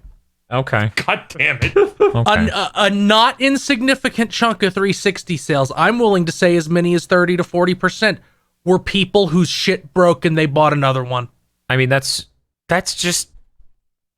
We know people who have bought 10 360s. I've bought 3. Yeah. I'm like, oh, it broke. I guess I buy the arcade and pop my hard drive onto it. But yeah, anyway, we got to move on. Little Devil Inside. It has a cute aesthetic. Seemed like a neat game. I don't... I'm out of the ability to summarize trailers. I did a good summary. Okay, read it. It had a dude on a toilet. I don't NBA think 2K21 was shown. that wasn't a good summary. It showed sweat, which makes you know that it's a new gen. Yeah, that's how you know they're launching a new game. They need to show you the sweat. It looked all right visually. I didn't see a real athlete's nuts in this one, so I guess it was all right. Yeah, it was a better showing. It was really funny too, because when they cut to the guy, you could tell he was a sports dude because his mic was way worse than everyone else's. Yes. It was kind of funny. But yeah, they didn't even show like a normal gameplay segment of here's a team versus a team in basketball. They just showed here's one guy on a court doing cool stuff. So this trailer's useless. The people who made Octodad have made a new game, and it is cute and funny while also being full of body horror. It's called Bug Snacks. In it, food is in fact bugs, and you can eat them, but then your limbs become that food. Your limbs become wieners. The centipedes that are just ribs. Yes, Those are pretty good. those are great. It's like eventually maybe by playing the game I'll get over the body horror of my entire arm becoming a strawberry. The enemies are fantastic and hilarious already. Like we've got tiny strawberries that run around and just go strawberry. Like it's fucking it's adorable. Dude had like a pompadour style or some kind of haircut that was just a cinnamon roll unrolling on his head. Yes. That's coming out holiday 2020. I like how Sony, yeah, cross-gen. Sony got a lot of like indies in, but all of the indies they got were really strong except for that Dino game. Like I think they did a much better job than Microsoft did of getting some really compelling indie software. Anyone but me talk about the next news. I'll be right back. Demon's Souls as a remake that was announced. Bluepoint finally revealed that this is the game that they're doing. After a year straight of like, is it this? It's probably this. Who knows? Remember when they made that tweet that referenced 18 other video games? Yes, I remember. Yeah. Well, here it is. They're doing a full-on remake of the original Demon's Souls. They showed the CG trailer showing off a bunch of the old enemies, like the storm manta ray things from that area, the skeletons, the dragon god. They posted some screenshots as well, and you can tell they also did Shadow of the Colossus because everything just looks insane in that. I really wish we got to see some of what is shown in the screenshot, where it's just dude playing it, because I'm really excited to see what they're doing with this game. Yeah. It's gonna be funny if we see it in motion. It's just like, oh, it controls like a video game now. I think there's a good chance they'll do that. That's going to be really exciting because I played through all of Demon's Souls, and I could say it has probably one of the best like worlds. I just enjoyed everything they were doing and building in it. But by the end, I was absolutely miserable in a way that I haven't been with most games. I know from when I played, every boss I got to was really bad.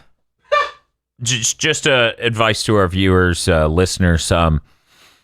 Keep your ears out for anyone who says they lost the spirit of Dark Souls with the remake. Those are the stupids. You should probably unfollow them.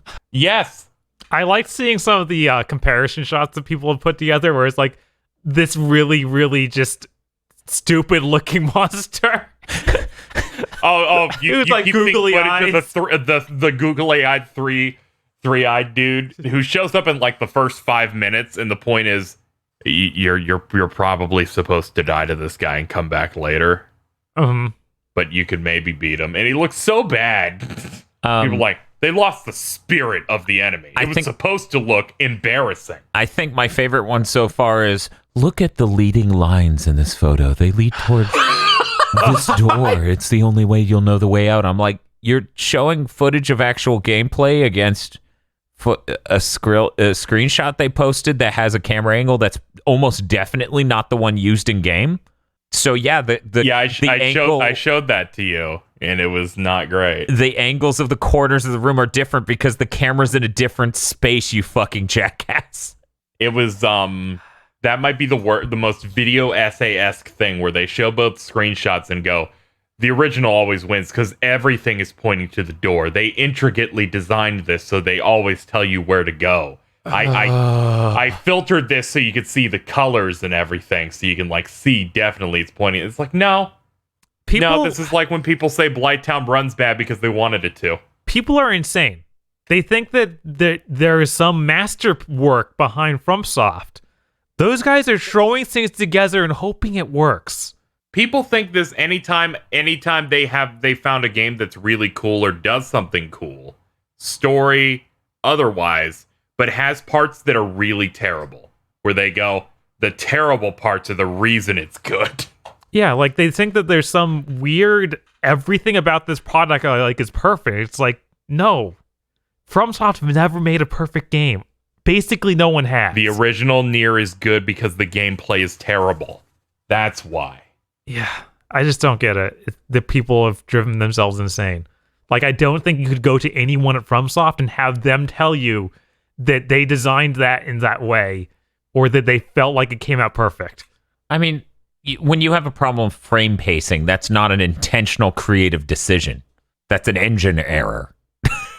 Like, those games aren't perfect masterpieces. They're not crafted by fucking Nintendo or some shit. They're not perfectly you beautiful. Using FromSoft's engine on this one? No, I don't believe they would touch that at all. You don't think they're building the game on top of the skeleton of Demon Souls? They might have pieces of the bones in there, but I highly doubt they left the underlying architecture because Jesus. Are they gonna add to this game? Because Demon Souls is not a very big game. I assume you could also argue it's not done. I mean, it's literally not done. There's literally a row of things that teleport you to levels, and one is broken because they didn't have time to make that level. Someone actually yelled at me saying, no, that was intentional. It's to give a mystique that there's a broken teleporter stone so you can wonder. They've literally said they didn't have time to finish that level. Hearing this and knowing how that game's structured and knowing about that broken teleport stone, I assumed that was going to be something cool that happened later in the game, not that it just wasn't there. No. Toward the end, you just go back to one of the earlier ones. Fuck off. Yeah, no, they're probably going to finish out and add some extra content. That's them, you know. The last thing I'm really interested in is what they're going to do with the weird, dumb systems that game has, where it's like... World tendency! Yeah, there's world tendency, where if you die more, bad shit starts happening in the world or something, where it's harder? No, it's not that simple. It's even more complicated than that. Oh. There's stuff like, if you want the best big strong guy weapon, which is the Dragon Bone Crusher, which is basically the sword from Berserk, you have to have a pure white world tendency when you beat the Dragon God boss. Otherwise, there is a rock blocking the way to the weapon. Yeah, it's some weird shit tied to like how you perform. This is also I guess a more forgivable version of I don't know. It does that Dark Souls 2 thing where if you die, they chop your health bar. They chop like 25% off it. I imagine this is the sort of stuff they'll want to keep because that is like the spirit of the game. Yeah. It's crazy, but I think if the game plays cool, like if the gameplay is solid, like throughout, then I think it's fine. Also, it's the first Souls game with a performance mode. yeah, They will they will at minimum include a way to tell what your world tendency is, which the original did not have. they might do that. They might even just have a mode where it's like, okay, we've simplified things. This is the newbie mode, and then there's the crazy mode you can boot into. I feel like it's more likely they'll just give you more control of it, because the way it works is that it's like a sliding scale, white to black.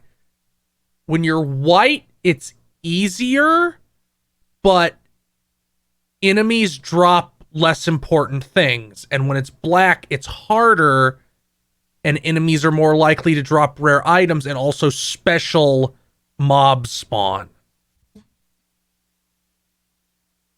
Yeah, most games, I feel like a lot of games do that, but it's just like a slider. It reminds me of God Hand. Oh yeah, yeah. Here's some ways you change your world tendency. Beat a boss, that pushes you towards white. Kill one of the special NPCs that spawn at pure black, that pushes you towards white. Kill an invader, that pushes you towards white. In black, to push you towards black, die. Dying pushes you towards black. If you're in body form, if you're not in undead form. And then kill certain NPCs that exist in the world.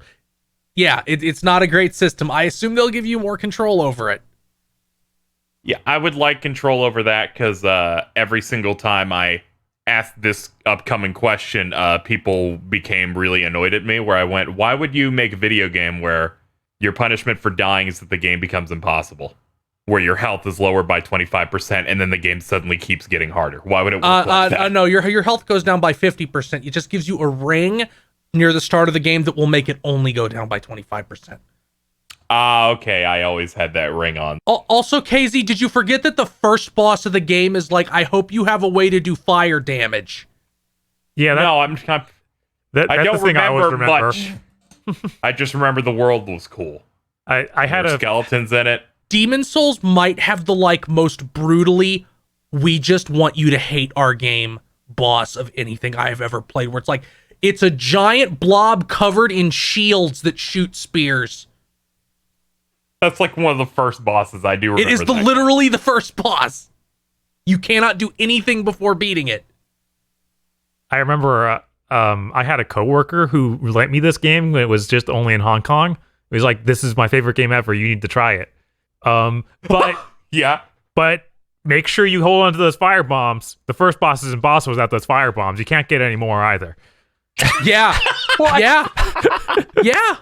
What? And I just had to look at him like, that sounds bad. Is this an NES game? I remember when Dark Souls was first being on the up and up, and they're like, finally a developer knows what true gaming is about. The NES era. Sure. Yep. Whatever, this looks cool. It might be one of my most anticipated games here besides like the Sony first party stuff. I'm very excited to have one of these games that runs well. That'll be neat. Yep. Very excited. I'm excited for you to start getting greedy. Deathloop was shown again Ugh. Getting greedy. from Arcane. Ugh. I mean, I'm not even gonna try. Come on, Bob. The developer of Hey, this was Dishonored. great. It looked like Tarantino without the feet. It looked like Dishonored, where they stopped having the part of the gameplay that makes you miserable for failing. Yeah, no, it does look like they've at least been like, yeah, just kill him in crazy ways. That's the only thing we designed that game around, but we didn't want you to do it. Because that was an immersive sim. No, stop saying that. It totally was. It totally was. That's whatever. That genre means nothing. Isn't Dishonored the thing where there's a morality system, but they want you to only do it one way anyway? I have no opinions about Dishonored other than I didn't really enjoy Dishonored. I've just heard, the thing of like, if you You can do it good or evil, but you won't get an ending that's satisfying unless you do it the good guy way, I guess. Yeah, I mean, there's two different endings. It definitely pushes me more towards doing the good guy way. I never finished it, but I got really frustrated with it when I knocked the guy out. He fell in a puddle and drowned to death, and I was like, well, that ruined my run of this entire level because it doesn't tell me he died until I beat the level. It's like, oh, you killed somebody. I'm like, what? Jesus Christ. That's a time Come on, console. it's got to be like Man 1. That's the second time console exclusive from Bethesda, and that's coming out this holiday, 2020. Yeah. I give it remember a shot. The last game had incredibly bad input lag. I hope they fix that. I will be absolutely floored if this shit's running at 30 frames per second on the PS5. It does not look good. I'll give it a standing ovation. It's cross-gen, so it better not fucking run Could you imagine? 30. It's going to be like Assassin's Creed in this. Yeah, no, it's gonna look real bad. Arcane gets a lot of respect. Pop, you say that like you're upset. Oh, apparently they confirmed this. It will not be on PS4. It will only be on PS5. Huh. Oh, right. Yeah, we thought it was weird that they talked about it last year, but it seems to be next gen. Yeah, Yeah, it's going to be on PS5 and PC. it just looks so good. There's no way they could accomplish this. Resident Evil Village, which is Resident Evil 8, was announced. Holy. This shit leaked out for all of this year, so you probably already know all of this, but it's a first-person Resident Evil game. Yeah, we listed all the bullet points 5 months ago. I know, it's fucking nuts. This game looked like it could have been cross-gen, but after the event came out, they said, no, it's next-gen and PC exclusive. It is not available on the Xbox One or the PS4. Some scenes look a lot higher quality than others. Some scenes run a lot better than others. Some scenes are a completely different resolution than all of the others.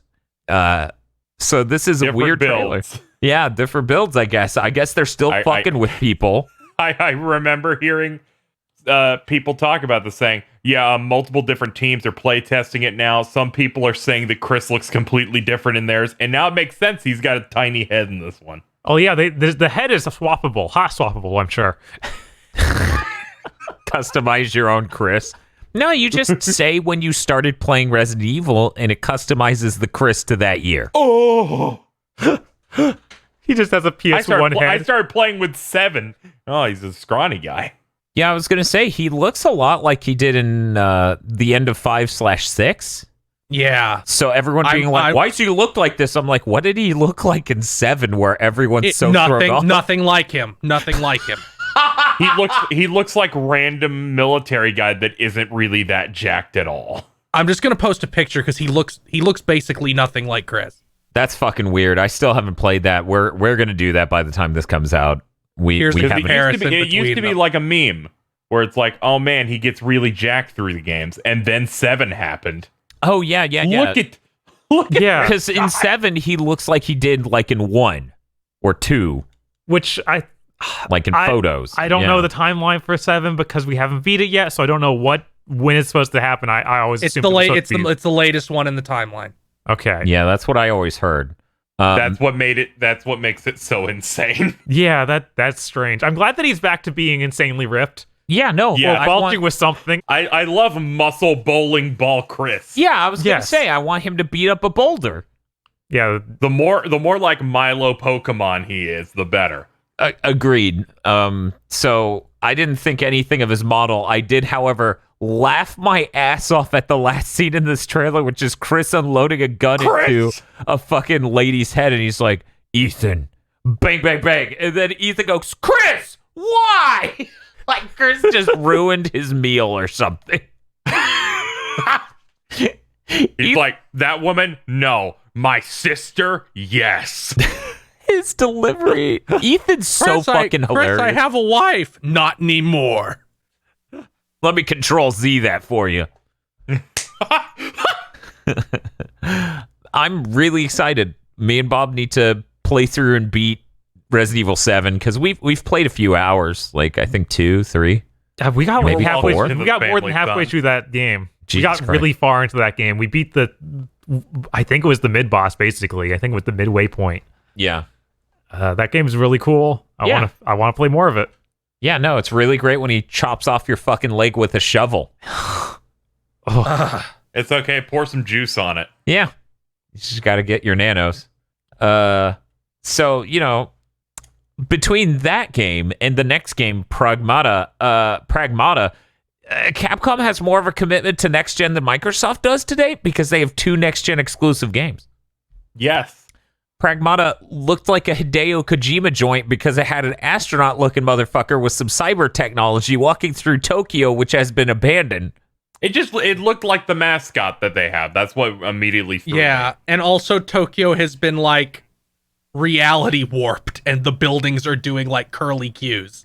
Yes, and he has cool like chaff grenade for spirit trails, where he shoots a thing off and then it pops up with an outline of the little girl that he then has to follow.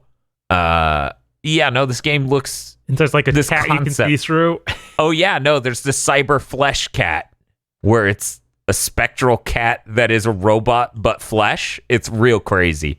This concept, this trailer, very strong. However, the game's not coming until 2022, and there's no gameplay in this at all. But it involves them shattering through the fake reality they live in, or area they live in order to stand on the moon and point towards the Earth and be like, "That's salvation."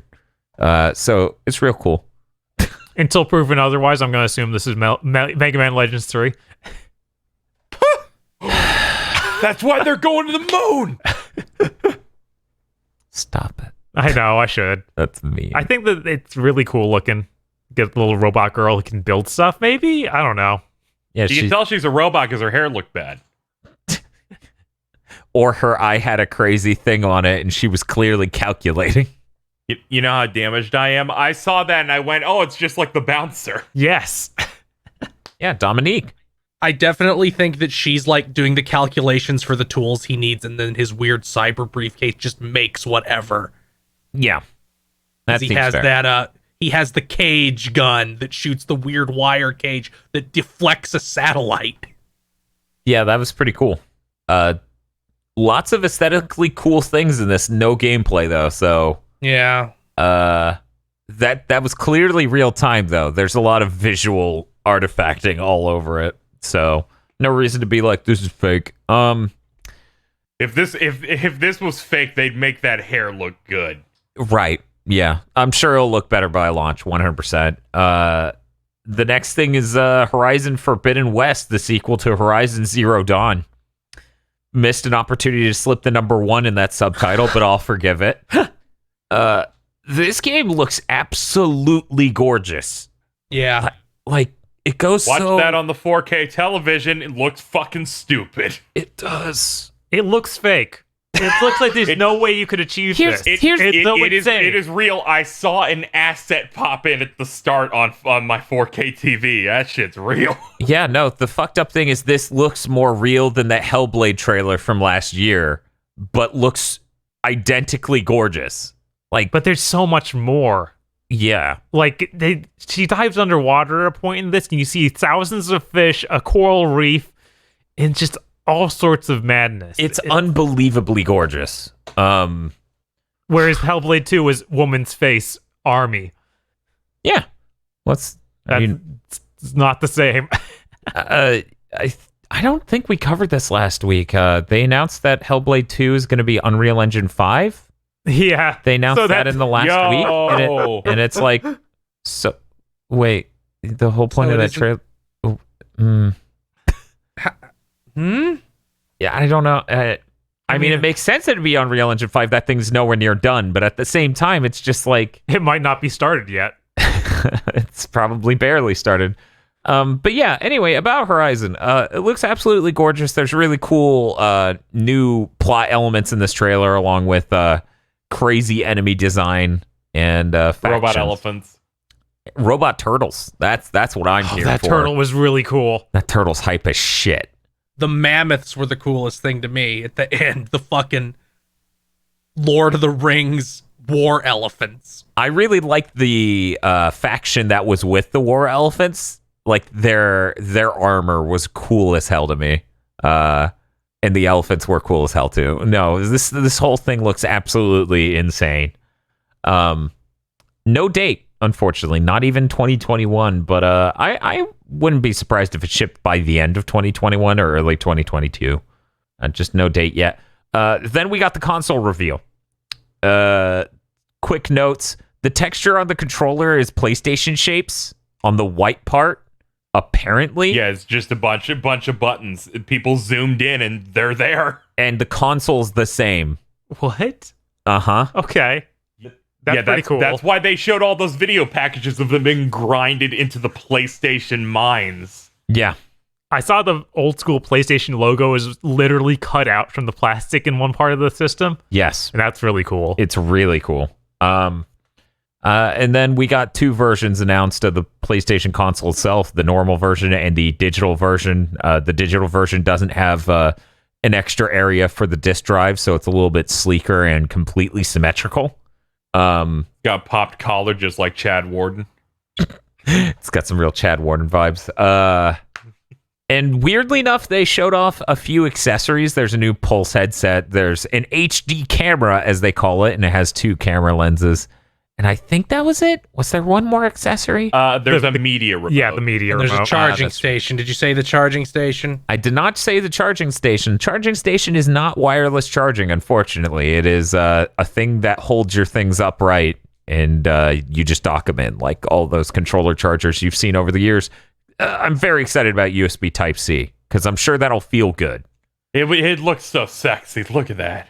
The interesting thing is Beautiful the front of the hole. console has one USB Type-A and one USB Type-C. I assume that's so you can use a dual-ended USB Type-C and charge your controllers insanely fucking fast.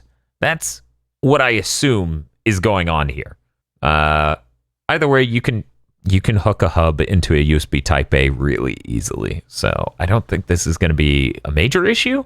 Somebody was saying that arcade sticks use USB Type-A, so that You can always just get a C to A adapter, though. you can do that, or there's probably a USB Type-A around the back, but they showed everything but the back of the console, which is nuts.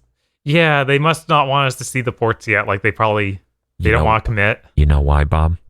Why is that, Dan? It has 3 Ethernet ports and 2 HDMIs, just like the PS3 did. Before they actually launched that fucker and went, wait, why did we do this? This is stupid. God damn it, Kudaragi. It's a madman. No, they haven't shown it yet because it has ports for PS2 and PS1 memory cards. Shut the fuck up! This is how I win. I will have a stroke.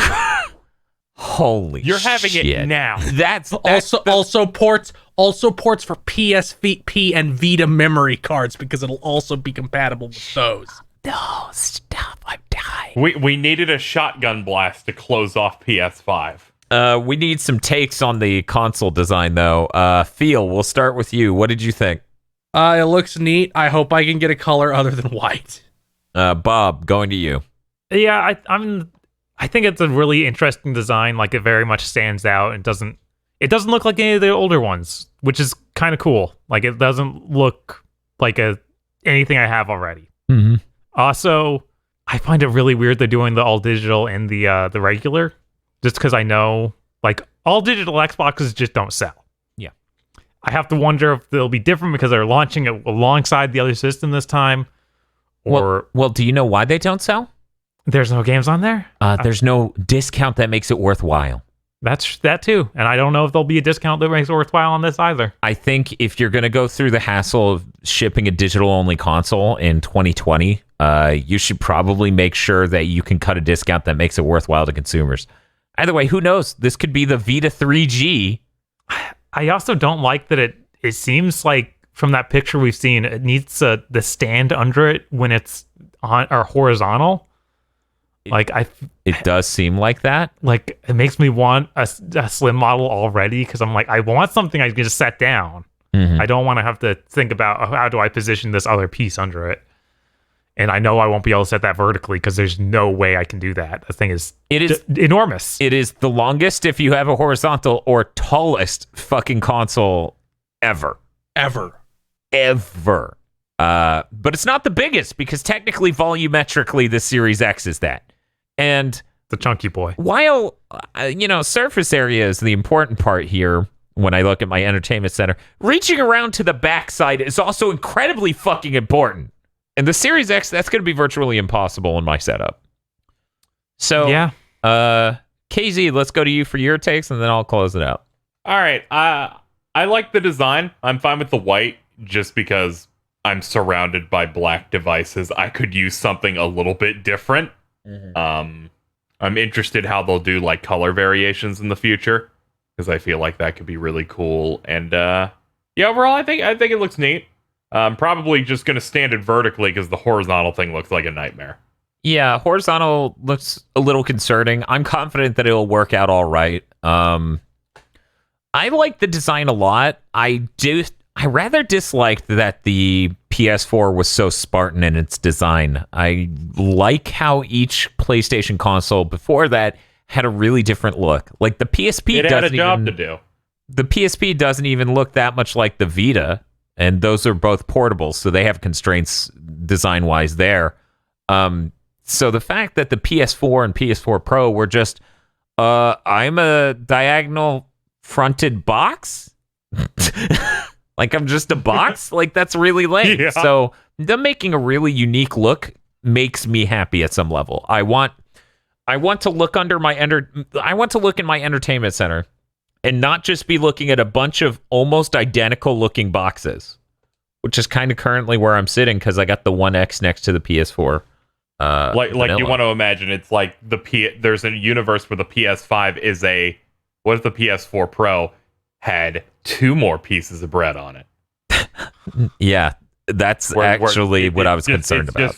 It was just more of that. Yeah, I was really concerned about that. I really like how it's vented the whole way around. It gives me a lot of confidence that what Sony was saying about their cooling solution, how everyone would be impressed with it and to look forward to their teardown, is accurate. Big V. Yeah. No, I like the strong blue accents as well. I overall really like this console design. I think it matches the controller. It's very svelte, and it feels fresh and like the future when you look at it. And it definitely has a future feel. It doesn't feel like a box that's almost identical to the box I already bought. And that makes me happy at a level that I can't stress enough. Because when you bought the PS3 at launch, or you bought the 360 at launch, that felt like the future relative to the predecessors, Like the 360's concave, or is it convex? Whatever, I'm blanking. It was curvy. It had they called it the inhale design. That's what they called it at Microsoft. No, that's exhale, KZ. That's the opposite of... No, exhale will be... Not... That's the name of the new Xbox. The Xbox... oh my Xbox God. Series... Now I'm imagining the Xbox exhale where it's expanding towards the middle. Like, it just looks bloated. No. I want the next Xbox to look like a pear. But yeah, I really like that, much like it felt that way back then, this feels like the future again. This is the most promising generation, I feel, in a while, and I like the aesthetic to match that. So yeah, that's my thoughts on that. I think it's really weird that they announced a camera, but then didn't really give you any idea why you would buy it. I just assume they're like, Twitch streamers will use it. It's like, yeah, Twitch streamers don't need stereoscopic vision. All right. Because the light bar's not on the controller. It can't track the controller like that anymore. As far as we know. As far as you can tell. Right. Anyway, that's going to do it for our PS5 news. Whew. What you got going on next week? You know what I have going on right now? What? The Pod Lords. Whoa! Oh, fuck! Wait, Pod Lords? I thought they were the Rogue Lords. No, that's later. Much confusion over this. That was very confusing. Never gonna be the Space Lords though. Never. God. We need to celebrate good times. Yes, the Pod Lords, and not the Rogue Lords, such as Danny Richardson, Ely Broyles. Ely Broyle. They Pod Lord now. They Podlord They now? Podlord now? They Pod Lord now. Corey Brown, Dank, Mormons, Red Blaze 27, the Alive Coke Brother. Adam Hey! Sessler. Stop! He's so consistent. Oh, come on, man. What Schrodinger Sessler. I don't even know what this is about. The increasingly giant schmoog will for Dan and Bob unless GigaBoots does a Dan and Bob Ran Bob month. Like this is a mess. I do not accept responsibility for this one. This one is not mine. No, this is. I'm not I'm not taking the time to put in a Danganronpa mouth sprite that doesn't even. I can accept the ones that are like nail cookies, because that's horrifying. Of course I'll put it in. This is just a mouth. It's just a zoom in on Smoogy's mouth. Yeah. Had enough. This had more to do with you having to see it if I saw it. Get out. They should get out of here. Emperor Zero. Emperor Zero. Plain old Tsumugi Shibuya Art under construction. Oh no. She threatened this. A Draco. It's a picture of Jiren that says no load times isn't true strength. Jiren trying to cram his giant body through a squeeze through. That's what I was doing with Donut Drake the other day. Anyway, Lady Popscorn. Atmospheric horror adventure game by Ape Software. Maddie Mo. Fucker of cop wives and a select few husbands. Hashtag cuck the police. Remember that time Kazooie fell down that elevator shaft? That was great. Yes, it was. I hope you look forward to Donkey Kong 64 Street Fighter later. Of course I do.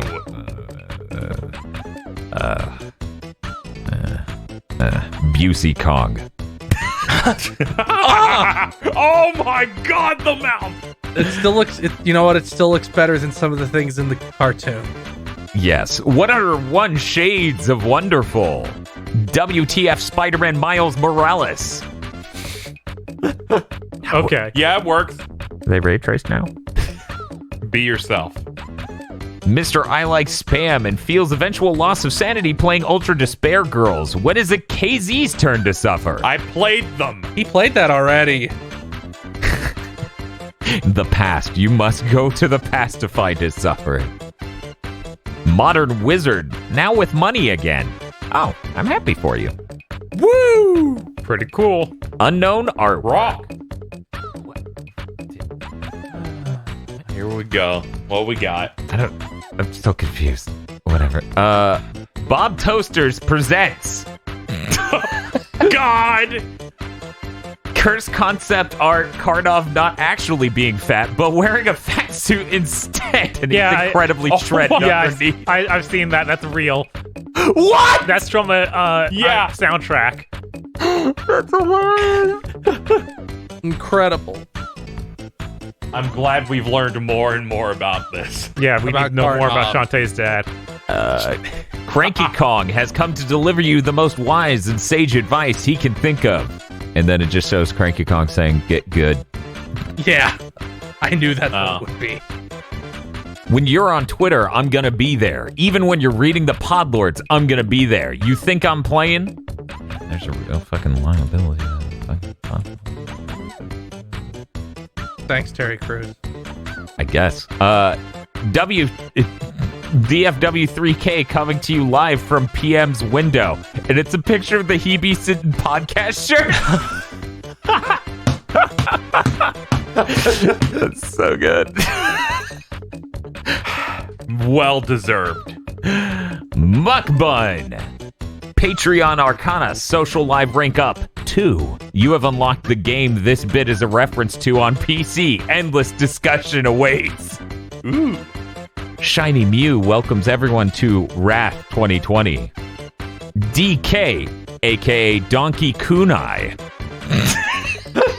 Okay. I like that one. Keep it simple. Chase Ray. KC. No, seriously, when is Kingdom Hearts 3 soundtrack coming out? You've never missed. Come on, Bob. Yeah, Give Bob. us the answer, please. Yeah, what are you doing, man? I haven't slept on this one. I don't know. Well, Okay. get back to us. It hasn't come to him in a dream yet. Look at you foreseeing it. Look, she's in the ball. Why is Bob the Hokage? When did the Hokage look into the future? I think he just used his crystal ball to observe something was currently happening, not in the future. Yes, and Yoshi Momore's in that ball right now. A plucky Tonberry hired by the Creme Lords to protect the KZ bananas from the Giga Kongs. These Tonberries, they get work. He has a coconut gun.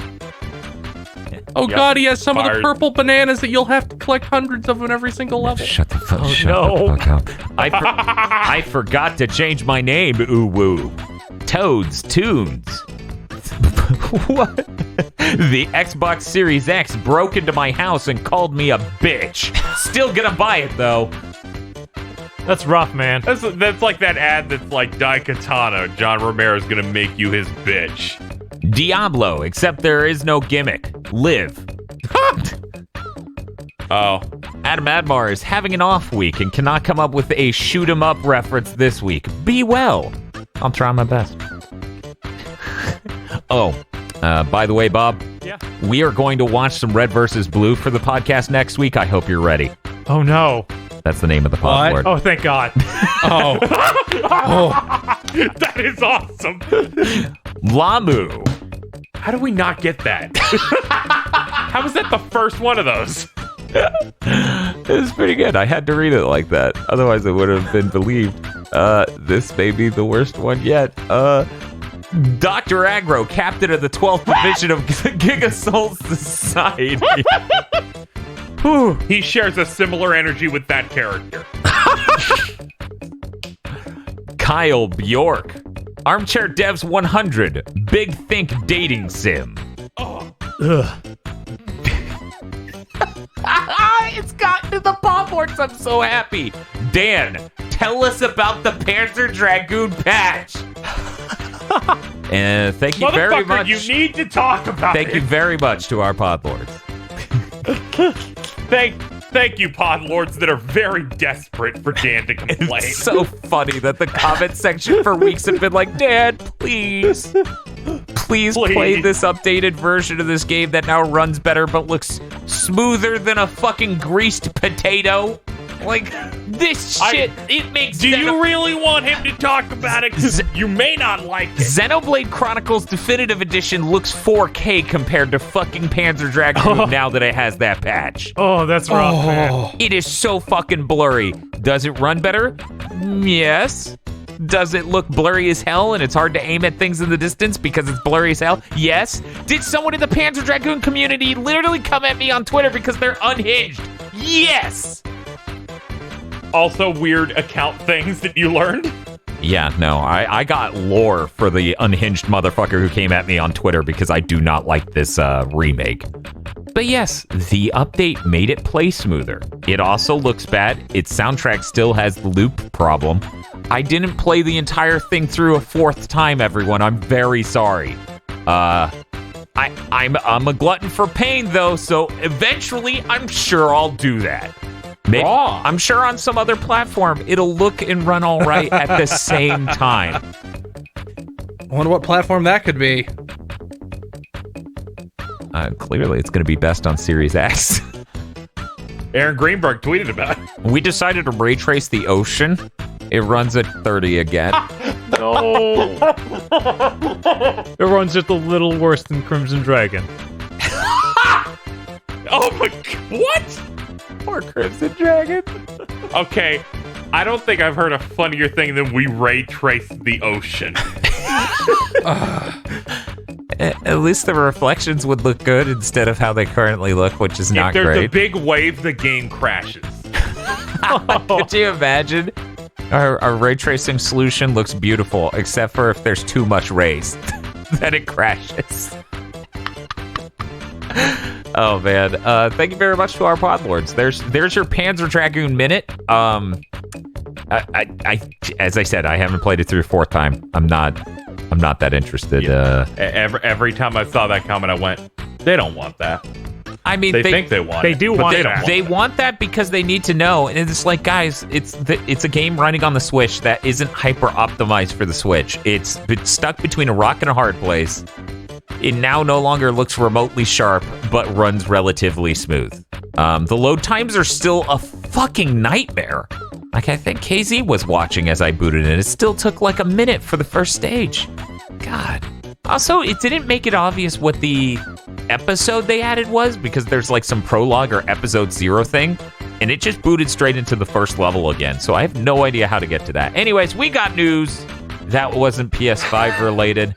Feel, get your segment out of the way and get the fuck out. It's time for the Crucible Minute. This will include looking at how many viewers Crucible currently has on Twitch, which I'm going to do right now. As of this instant, KZ, how many viewers do you think Crucible has?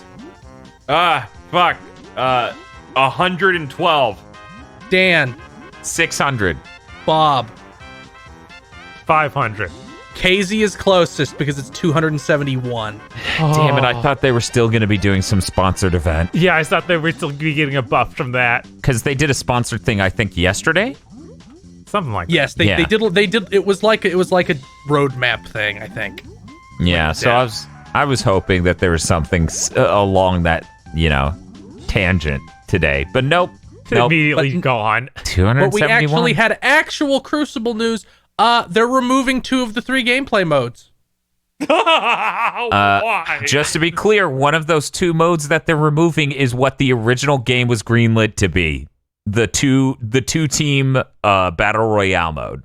Yes, there are currently the thing 3 you've modes. already played? Yeah. There are currently 3 of the modes. Heart of the Hives, which is a PvP and PvE mode where you play a 4v4 and go grab hive hearts. Yeah, I played that. That was bad. There's Alpha Hunters, which is the 8 teams of 2 battle royale. That is being removed. Mm-hmm. And the last one, which is also being removed, is Harvester Command, which features teams of 8 where you take control of huge machines called harvesters to gain essence. I didn't even see that mode. Yeah, that mode I don't even think was in there at launch. But I'm really glad of all these modes that we're keeping. We're keeping the one that KZ said was bad. Don't worry, KZ. The other ones were worse. Yes. When you described the 2-player one on the podcast, I started losing it. Yeah. And the fact that that's what the game was originally greenlit as, this terrible battle royale that only has 16 players, is nuts. But yeah, there's our Crucible Minute. I hope you all enjoyed it. The best news of the last week that's not PS5 related, a development build of Gods and Monsters was accidentally put up for people to play on Stadia. How does that happen? Finally, the Stadia needed to get into the news, and this is how they did it. Imagine Sony or Microsoft did this. Oops, we accidentally pushed an early version of Watch Dogs to everyone's system. Oopsie. Oh, no. Yeah, like people. Didn't that happen with something? I mean, Xbox Live had issues last gen where it was really easy to spoof and just download a build of anything. Because for whatever reason, Microsoft was insane enough to not build walls around every alpha version of a game. So people were able to know way in advance of games getting announced, like, oh, I played that. And that's how they kept getting leaked. Huh. Yeah, no, they were insane. Modern Vintage Gamer has a whole video about that. I know that the demo for Final Fantasy VII leaked through the PlayStation Store, but that was a much more limited thing. People didn't just boot up the PlayStation and were able to download it. Yeah, they didn't boot up the PlayStation. They accessed an IP address. Yeah, my understanding is like people had like cracked PS4s and they were able to do that and then start data mining off it. Right. Not one day you turn on your PS4 and you own Watch Dogs. You just go onto the store, search it, and download it. An interesting thing that came out of this is apparently they're planning to re-announce that game with a new name. Like Gods and Monsters? That was their closer at the end of the last year's conference, where they just showed you 15 seconds, and they just showed like a pan up to the character's back, and then it was it. Yeah, it didn't even look like a playable thing, so it's kind of shocking they even had that on Stadia servers anywhere. Yeah. Yeah. Yeah, I can see why they wanted to show that last year, because last year was the wall of mirrors, and they're all Tom Clancy games. Don't talk about the fractal maze. So excited to go back in. It could have all been the same game, or it could have been 8 separate games. We still don't know. You had to follow Saria's song in order to escape the conference. This one is actually pre-alpha. Only gunshots make the song. Because NPCs don't have textures. Oh. And there are like floating cubes that you use for target practice. I don't know why I didn't go look up footage of this. I really should have. It's a Breath of the Wild clone. Like, it looks exactly like Breath of the Wild. You have a stamina meter like Breath of the Wild that is even shaped the same way. I guess, they can only hear journalists say so many times that this was like a good version of a Ubisoft open world where it was fun to traverse before they just went, why aren't we making it that? Oh my God.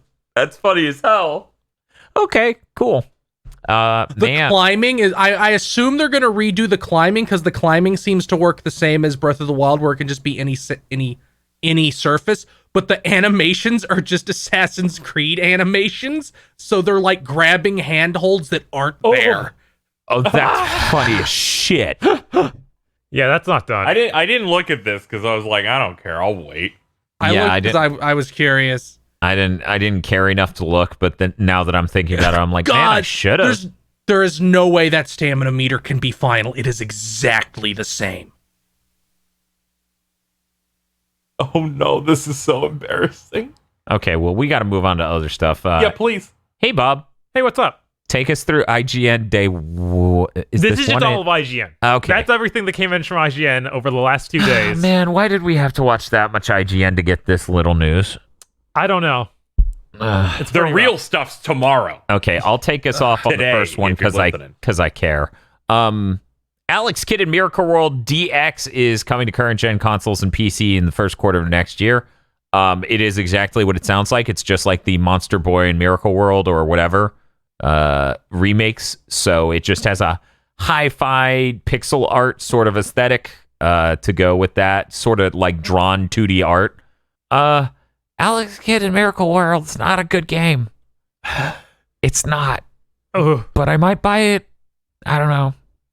Are the bosses still paper, rock, scissors? Because you can suck my ass. There's a line in that trailer. It's like, you can do a boss rush. And I'm like, I don't. Why would I want to do 7 matches in a row of paper, rock, Yeah. Right? What sort of unhinged people are you making this game for? I'd prefer the boss fights in Yonoid. Where you do the matching game. Yeah. No, it's dumber than that. Yeah, I know. I prefer Yonoid. That's totally fair. We saw gameplay of things we should have seen gameplay of at the Microsoft event. It was a horrifying theme. Losing it. Yes. Horrifying theme. We got to see Second Extinction, which is that first-person shooter with dinosaurs. That looked fun. We also got to see gameplay of Yakuza Like a Dragon, Where they show menus. That sold me on the game. Yeah, no, that was a really good gameplay segment. People should look that up if they're interested in that. Because at first, screenshots of the screenshots of the RPG gameplay, I'm like, I don't know. In motion, I'm like, okay, this is hilarious. Especially the part where you team up with hobos and other people to beat up the enemy. And the moment you knock them all out, you all act like a dragon, like an RPG character that just won a battle. Like you all go, yes. The gimmick is that the protagonist has been in jail for like 18 years. Like, he went into jail almost right after Dragon Quest III came out. And he views the entire world in like, it's like Dragon Quest. So you're seeing how he pictures the world. They went to Yuji Horii, and Square's like, can we just say it's like Dragon Quest? Can we just have the character be a fan? They're like, sure, why not? That only helps us. I like the part where Aggro, while watching it, is like, is this going to be like some sort of plot thing? No, wait, it isn't made by a Western studio. And I'm like, yeah, this isn't Spec Ops The Line for RPG fans. Just the fact that it has this funny combat, but also summons like, you activated the orbital space laser, or you summon Majima. My favorite is you summon the lobsters. Yes!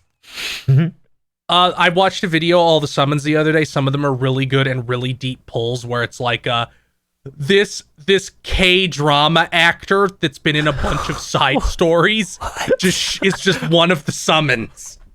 What? All right. That's like Pop Team Epic with that fucking ice skater. And they showed like a pickup cans garbage mini game, which was like funny, Kart Racer. but it's not the real one. They have literal Mario Kart in there that has the same like Mario Kart 64 like second place, first place font, and it's called Dragon Kart. Okay. And you pick up items. You pick up items that I think like Sonic rings. All right. Yakuza always has to be like that. You pick up a Yakuza game, you have bought 85 games. Yes. Hey, with this, Virtua Fighter 5 will have a next-gen port with online. Finally, a PC port of Virtua Fighter. Bob, Yeah. I'm going to say what the game is and describe it, and you tell me what happened with Troy Baker. Okay? Deal? Sure. Okay, so... Are you going to describe? Are you describing the game well, or is it describing it for you?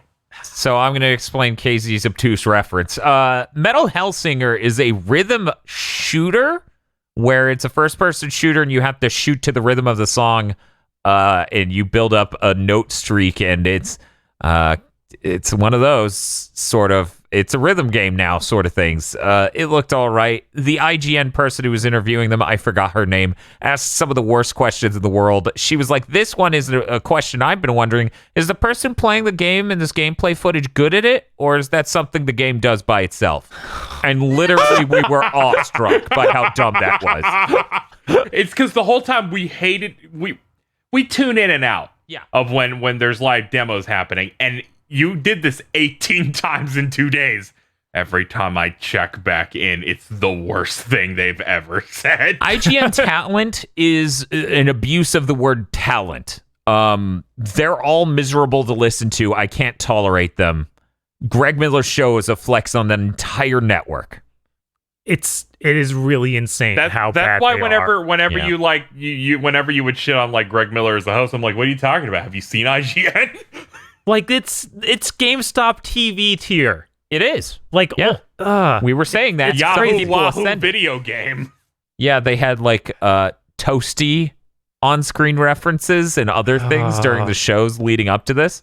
Anyway, Bob, you said Bob ruined it. Bob ruined a host on there for me. What did I do? Because I'm pretty sure it's Bob who said that Max Scoville is Jim Carrey. No, that was Dan. That was me. I was fighting saying it sooner though, so but yes, he straight up has a Jim Carrey energy. And he's the best one they got. That's Um yeah. Anyway, so Metal Hellsinger was shown off. I had to get Fox's attention with it because I'm sure she would hate it based on I'm a rhythm game, but something else and actually bad was her take.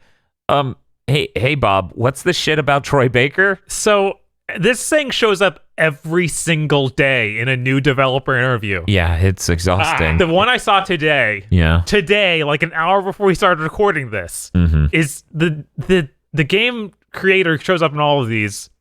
I think he's out of it, drunk or something, just yammering on with Troy Baker, who apparently voices an electric skull in this game, who narrates the game as you play it.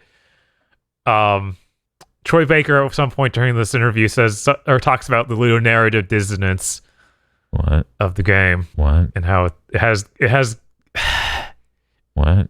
It comes up. I can't even remember exactly how he tied it in. Why would you do? But he talked about that. What? Why would you? Uh, That's insane. it's really bad. I just couldn't get over how the creator of this just seems tired during this whole interview. I would be too. If Troy I Baker had was to do talking to me 18 about interviews whatever. in 20 hours, I would be too. Oh, that's fair. That's fair. Chivalry 2 apparently is coming to current gen, next gen in the Epic Game Store, and it's crossplay on all platforms. Thank you, God. Yeah, I love crossplay. That's cool. Crossplay's the fucking best. Yep. One of the Keep normalizing it. most important things in gaming right now is crossplay. Wasteland 3 has a faction that hail Ronald Reagan, a digital version of him that is Max Headroom. It's the best. It's the fucking I forgot. This is the studio that Microsoft bought, but it's the same situation as Outer Worlds, where they signed with someone else first. So I'm going to enjoy playing this on PS5. Wait, this is another thing that Microsoft technically owns? Yeah. That's weird. They own that studio, but they were already working on Wasteland 3, so this is multi-plat, despite Microsoft owning it. They both people who made Fallout originally? Yes, they did. What? Yeah. Okay. Yeah. This next game was really cool. I don't remember. It's called Demon Turf. It's a Oh, it's the like Paper Mario looking sprite? Yeah, it's a 3D platformer where you play as a 2D sprite. Oh, I didn't recognize its name at all. Yeah, I love this thing. 3D world, 2D characters, and it's platformer, and the animations are hilarious.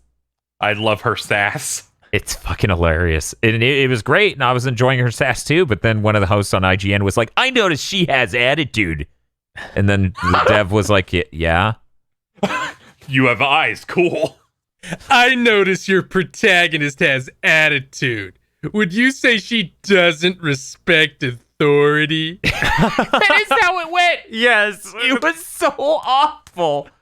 Do you think she likes cops? It's like if they fucking did a panning shot past a marble statue or bust in a vaporwave aesthetic room, and they're like, so, do you like Mallsoft?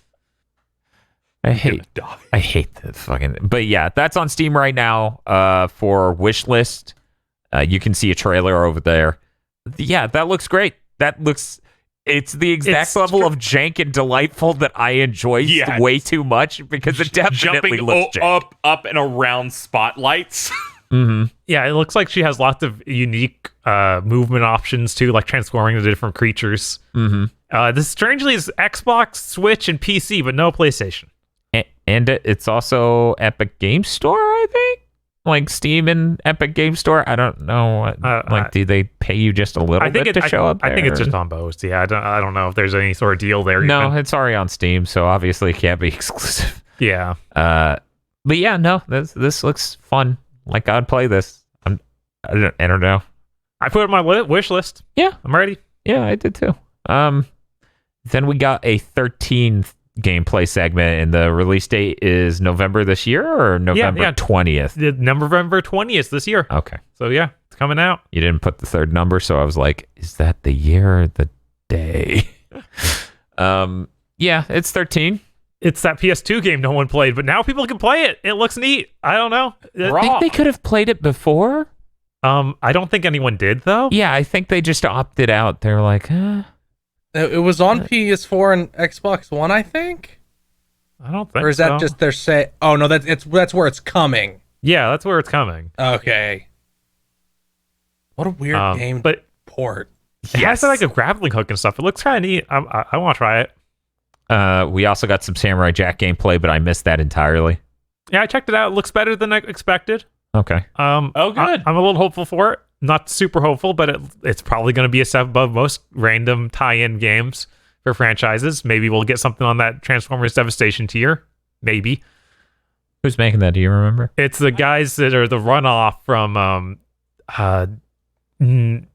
Devil's Team Third. Ninja, Devil's Third, Valhalla Studios. It's Valhalla? But then that group became a different name. I don't know exactly how it works out, but yeah. Okay, it's a nightmare. Valhalla. Got it. Yes, it's a nightmare.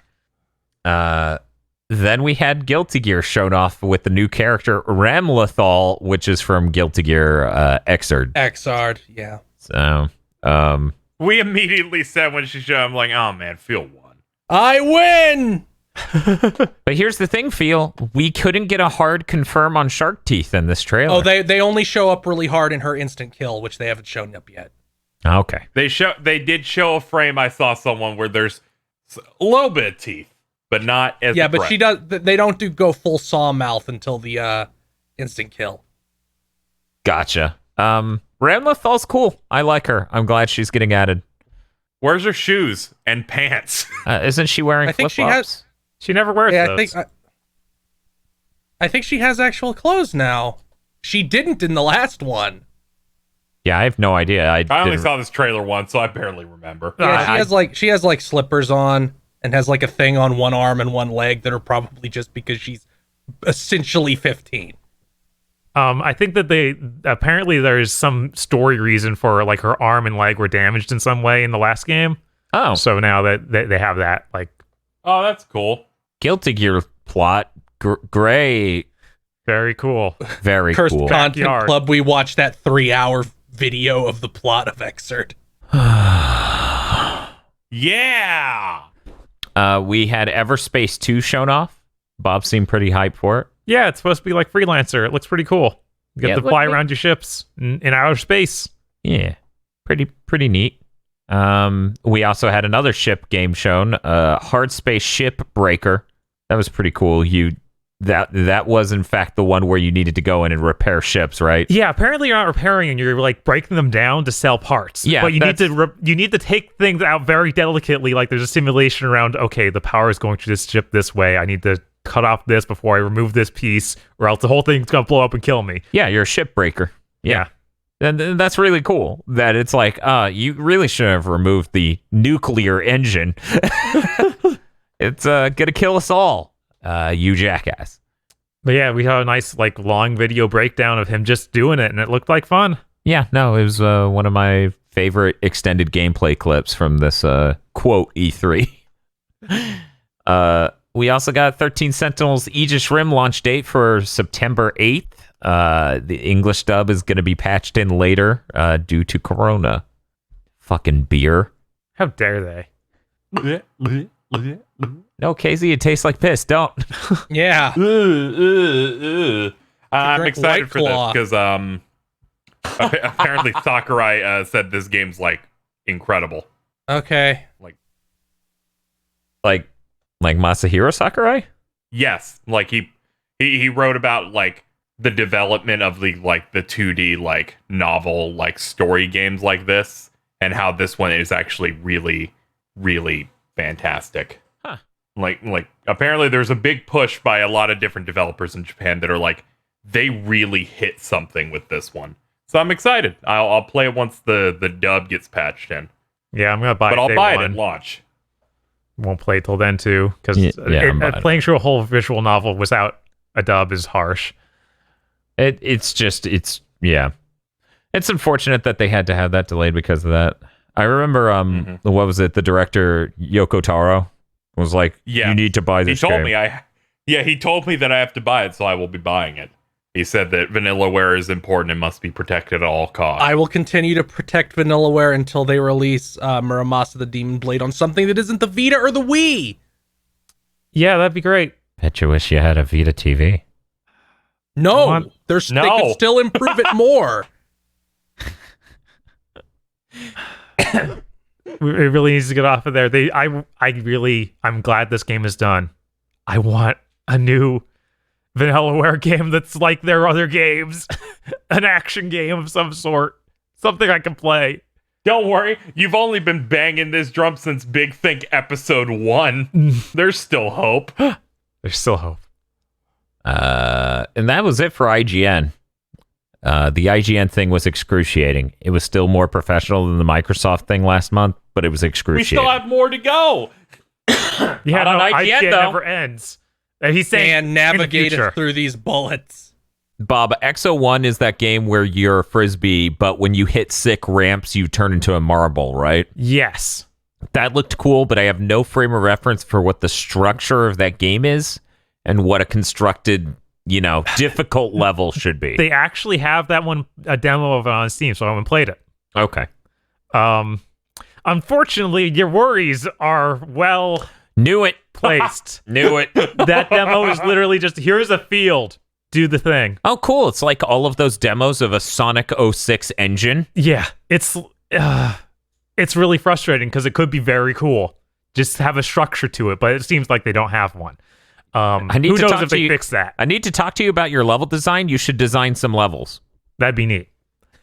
The conceit seems to rebel against the idea of a level design. Not if you closed in walls, because right now it's just over the ocean and giant and open and But I mean you're supposed to be like a probe going through 8 barren planets.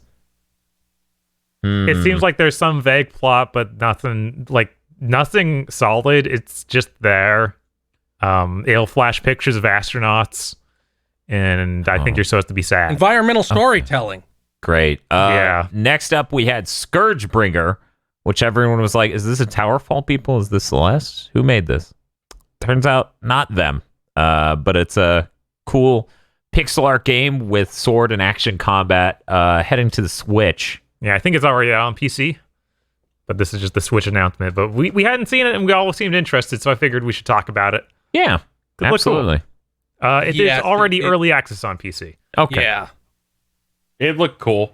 I enjoyed that trailer. And we also have Ultra Kill, which looked cool as hell and had the hilarious domain name devilmayquake.com. Yes. And that name has perfectly described to you what this game is. It's Quake high speed with badass demons and a skill system, just like a rank skill system, just like Devil May Cry. Yeah, it's pretty neat. There's a free download for this one. You can go play it and try it yourself. It gives you the first few levels. It's a lot of fun. Yeah, devilmayquake.com. I think the version had some really dumb name in it too. Probably. Oh, yeah, no. What was it? Version 1.04b hotfix. That was the version of the demo they had up on HIO, which Devil May Quake leads to. Mankind is dead. Blood is fuel. Hell is full. Yeah, it's actually that blooded fuel thing. Literally, if you're close enough to an enemy and they bleed, you get health back. Awesome. It's pretty cool. That is really cool. Okay, reviews. This game fucking rules. Quote, some guy from Hard Drive. That's high praise. Next game, I don't remember, so you're going to have to talk about it, Bob. Oh, wait. I remembered the intro, so I'll cover that. Gestalt, Steam, and Cinder, which was described as a Metroid Me-Do. No, it wasn't that one. I didn't put that one on the list. That was a different one. Man, that was the dumbest part of this E3, though. Hearing them put a quote up for a game that was Metroid Me Do. Metroid Me Do. Yeah. Blah, blah, blah. And I was like, wow, you put something in the quote that makes me know the person who said is stupid. Fantastic. Anyways, what the hell is this Metroidvania, Bob? This one, he plays some lady who looks like she's Beast from Van Helsing. Has the long red hair, a sword, and a gothic-looking outfit. Goes around, fights creatures in a steampunk environment. Looks pretty neat. Somber tapestries. Don't talk about steampunk for like the next 2 weeks. It hurts. That's fair. Bob, You can go wishlist it on Steam. Cool. The next game? What's up? maybe game of the show. Yeah. This might be one of the games of the show. The opening... The opening title card to this game said, Hideo Kojima, please unblock my number. And then it's just a hilarious remake of the Death Stranding trailer with an old person on a beach where all sorts of dead fish and body parts and shit are lying in the sand. And then it zooms out and it says, just die already, old people mayhem. And it's a sandbox, yeah. I think we've had enough of old people mayhem this year. It had like 2 paragraphs at the end saying, Hideo Kojima, I think you're a really cool guy. I don't want to be friends with you and Norman Reedus. He seemed like great friends for introverts like me, and just keeps going. Yeah, no, it was a huge amount of text. It was hilarious. We cracked up so hard during that trailer. By the way, we added you to the credits of Goat Sim like 6 years ago. It's true. You can look it up. God. Right, this was the Ghost Simulator people. Okay. That makes sense. It makes sense. I don't remember. This was today. Okay, I have two things here that I guess no one else is seeing because they were on today's Guerilla Collective. Yeah, no, I barely slept. I needed to detox, Bob. Skate Story. You play as a crystal skater, has skate controls like EA Skate, and he's in some weird vaporwave looking album covers. Does it Yeah. look better than that skate thing yes. that we saw multiple times? Yes, because it has animations. I'm looking at footage of this. This looks better than Skater XL. So that was neat. I'm excited to see what's up with that. Man, it has a really strong music video vibe. Like to Yes. the levels and stuff. It's like if you were skating through an album cover. It's very cool. I'll post a link in here real quick so you guys can see the video on Twitter I'm looking at. That looks neat. Really sad I missed that game because I needed to sleep at all. And then the other things from today: gory, cuddly carnage. This sounds awful. You play as what literally looks like Blink the cat. He rides a hoverboard and it has a chainsaw attached to it, and you like do tricks to kill unicorns. It's really dumb. Okay, I just typed it into YouTube. Oh my god. It looks like a photorealistic Blinks the cat. It does. Yes. It's weird. That is really He's doing weird. like Gods of War combos on a hoverboard. Like where you raw. like where you hold R1 and just hit square and he becomes like the pinwheel of death. Yes, there's a lot of that. Man, yeah. The I'm fact that sad. I'm sad we missed streaming that because that looks wonderful. yeah, the part where he looks like halfway between Blinks the cat and the cat from Shrek, but even more photorealistic because his eyes contract and dilate. This I like this because it may be the only trailer for a game I've ever seen that ends with wishlist this on Steam and support the dev on Patreon. Oh, I didn't notice that. That's good. That's kind of funny. All right. Gory, by the way, is spelled Gori. So gory, cuddly carnage. So that's it for the Guerilla Collective. I'm trying to think of how I felt about the Guerilla Collective overall. I felt like it was much more tolerable than the IGN stuff. Yeah, it was a really brisk show. Like that, they put it together pretty well. Not a whole lot of stupid bullshit shoved in. Yeah, day 2 is rough just because they had technical issues. Yeah, you're told. But it was still the same like general product of they're telling you what the thing is and getting in and out in 20 seconds to then throw more trailers at you. Okay, now we're moving on to the PC gaming show with Torchlight 3. They let you have pets now? You've always had pets in Torchlight. List for Okay. a 2-hour nightmare. But they have this actually came out that day they announced it. You can play it early access on Steam. It gets you the first 2 acts. Third act's going to come out when the full game comes out, but they will wipe your character, so watch out. Don't get too invested. But it's a lot of fun. It's if you haven't played Torchlight, it's Diablo. I bought it the day it came out because I actually like the Torchlight games a decent bit. I just never finished 2. They always do an interesting twist on classes. Like this one, I had a Amazon-like character use the bow and arrow, but she also could summon stuff, kind of like a necromancer. So I had a spell where it would summon goblin like spirits, and then every time I shot with my bow and arrow, more goblin spirits would appear. So I was like, okay, this is some neat stuff. I'm excited to play more of it. That's cool. We also had Persona 4 Golden, which was leaked well in advance. Go up stealth drop before it was even announced at the show. Yes. Currently the most played JRPG on Steam ever, except for Final Fantasy 14. I think That they makes sense. pushed I think they pushed the show back an hour, and that caused it, right, Bob? Like, didn't they move the show? Yeah, stuff has been moving around like So crazy. I So think that's probably what it. I think that's what did it. But yeah, this is Persona 4 is like my favorite. I haven't reassessed it since then, but I liked it a whole lot. I'm sure I need to play this at some point. And now everybody can meet Marie. Oh, Wow, they definitely worked the advertisement. You go to the store on Steam, it's a giant banner at the top for it. nice. It makes sense. It is hype. It's a big deal. Huge. First time Persona's come to PC. Period. If you're considering getting the $25 deluxe edition, don't. It's apparently just 9 MP3s and a small PDF. Oh, I almost bought that. Thank you. Oh, Why that's is it the version I MP3s? bought. Oh, well. Because it comes with the soundtrack. Yeah, It's but just why the isn't it soundtrack. FLAC?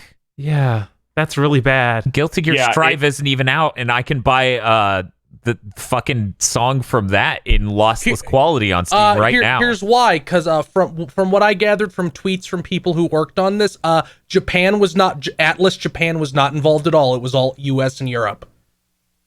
So like, we have to get some fucking money. Of course. Of course. Yeah, of course that makes sense. The 9MP3 thing makes me think that it is the same as when I bought Persona 4 in 2009, where they just give you a CD and it's just those 9 songs. Obviously, like, people at Atlas, this means nothing for the future if you're like thinking. There is literally no amount this can sell to pierce the skull of Atlas Japan. They don't know what computers are. Like, we're at Nintendo levels of refusing to listen.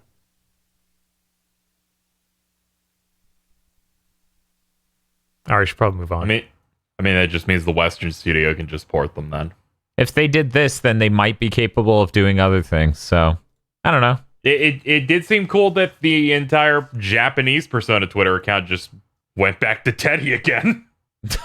Good. Like their accounts back to the P4 stuff. Yunarakami will never die. Yes, there's so much art of just him with his insane abs and glowing cock. Okay, but if you're if we're like porting stuff that Japan is too drunk to do, put those fucking fighting games on modern platforms, please. No, fuck that. I think if you're talking about the larger Atlas catalog, there are things that go way ahead of that. Yes. I mean, there's already been leaks that they're already working on the new one, so who gives a shit? Port the old RPGs. Yeah, I was like, I'm more interested in having some sort of definitive version of 3 at some point. Motherfuckers! They have 2,000 hours worth of localized RPG content. I just... Yeah, people have been bring us Digital Devil Socket, bring us Personas 3, bring us all of these things that are locked.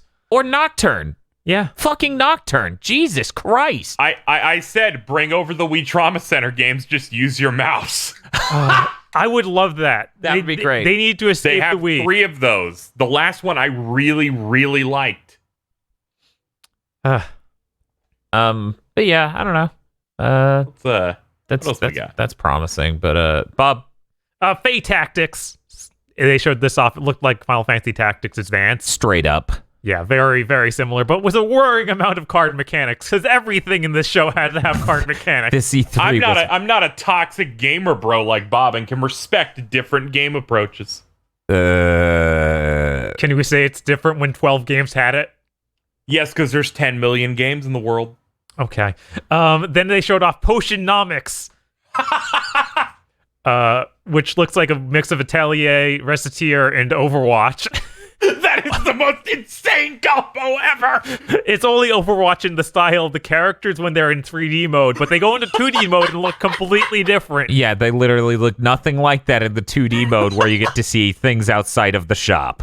It's very strange. It's a weird mix of games. I want to try it. It's incredibly bizarre. Shadow Man! N64 pit shooter Man. platformer. Shadow Man? Shadow Man. Shadow Man? Anyone? Okay, moving on. Thank you. Red sails. I thought this looked cool. You rode a boat through the desert. You had red sails on your boat. They should have had an ad. Sick. They should have had an ad for Shadow Man that was like, John Romero's gonna make you forget his game. Yeah!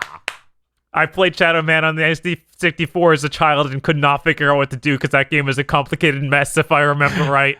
Okay, cool. Surgeon Simulator 2. It's multiplayer now. It's multiplayer. It's the whole hospital. Do whatever you want. Yeah, you got your character model. You can run around. You got customization. Every player character has a completely blank expression that's perfect.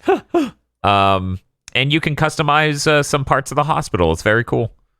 Looks promising. Did not expect this direction for the series. Yeah, something neat. Imagine if Trauma Center did that. That's what they did with Trauma Team. It's really cool. They did. Trauma Team. In that one, you have like 6 people and it's like one large timeline. So you can either go through an entire characters thing or you can go in the timeline mode. And it's actually super sick. Yeah, I really like that one a lot. I actually forgot that existed. I've never seen it. Mm-hmm. And they're all different gameplay types because they're different fields. And one of them is just autopsy and investigations. I'm going to assume that is on the DS and not the Wii. That's the Wii. God damn it, that's why I haven't seen it. Yeah. Yep. Ugh. We still have more shows. Oh my god, I forgot. The Future Game Show. Yes. Oh no. Which included games from the future, such as Hot Shot Racing, the account I follow on Twitter. Did they have a date in there? Does anyone I know? didn't see any dates. Okay. I went and looked it up. And also Signy, which was a sick bullet hell that I missed because I had to go get the taco part of my taco fucking pizza. Don't worry, it didn't look very good. Okay. I like bullet hellish things, and I was upset that I was gone. And That's fair. Alarmingly quick. Yeah. Like it was really gameplay was really fast. What else? The gameplay went by fast. I wouldn't say it looked quick. So we got. It was just it was the way the shit moved. We also had Get to the Orange Door. A game that released in 2019 What? in early The access. future is now. I played this game because they put a demo out. It plays like Titanfall, but has a neon aesthetic, and I think the game broke and didn't let me finish the demo. Oh, encouraging. Which one was Main Assembly? Main assembly. Oh, this was the thing where you could put together like anything. Like they would show them put together vehicles, but apparently you can also put together robots. I was still preoccupied Yeah, I during don't this moment remember of the this show. at all. Yeah, I have to go back and rewatch this exact part of the show because I did not get to see this. But it looked pretty neat. You could make. They showed like doing races was completely like constructed out of very strange parts vehicles that didn't seem ideal. I look neat. I want to see more of it. I put it on my wish list. And then we had Last Oasis. Yeah, Which is you build your own wooden spider mechs. The it's funny like, thing like is, it's a survival game, isn't it? Like one of those I think so. survival Also, crafting this games, game- but the gimmick is it has spider mechs. already been on early access since March. So again, Future Game Show is really weird because most of these games are not from the future. Yeah, no, that part's incredibly strange. Well, they're but, not done yet. So can you say like don't tell me you're gonna have a baby? You have it. Your wife is pregnant. Last Oasis looked really cool. Just the part with these incredibly cool wooden machines, like you're seeing nowadays, is getting popularized as a hobby, is really neat. I like that as an aesthetic, and it had huge giant vistas you traveled across. So it was pretty cool. I forgot how ruthless Bob is on this next one. Rogue Company was some weird free-to-play shooter or something, but the thing is that the dude, the only reason I put it in our news article is the presenter is standing up in his home with the gamer headset on, doing gestures like he's Reggie on stage at E3. It's kind of funny. It's hilarious. This is from High Res. They're publishing it, so it's like another developer. It's like some weird battle royale thing. It's something. But that was the thing kinda that looked looked like Guns the Duel, right? Yes, it was Guns N' Yeah, Duel. yeah. I saw the like you kill someone. It's like now it's this person versus this one. So I guess it's closer to the Rainbow Six Siege type of thing, or it's like you kill someone on the other team's like, and now it's 4 versus 3. Like, I mean, that's like Counter-Strike.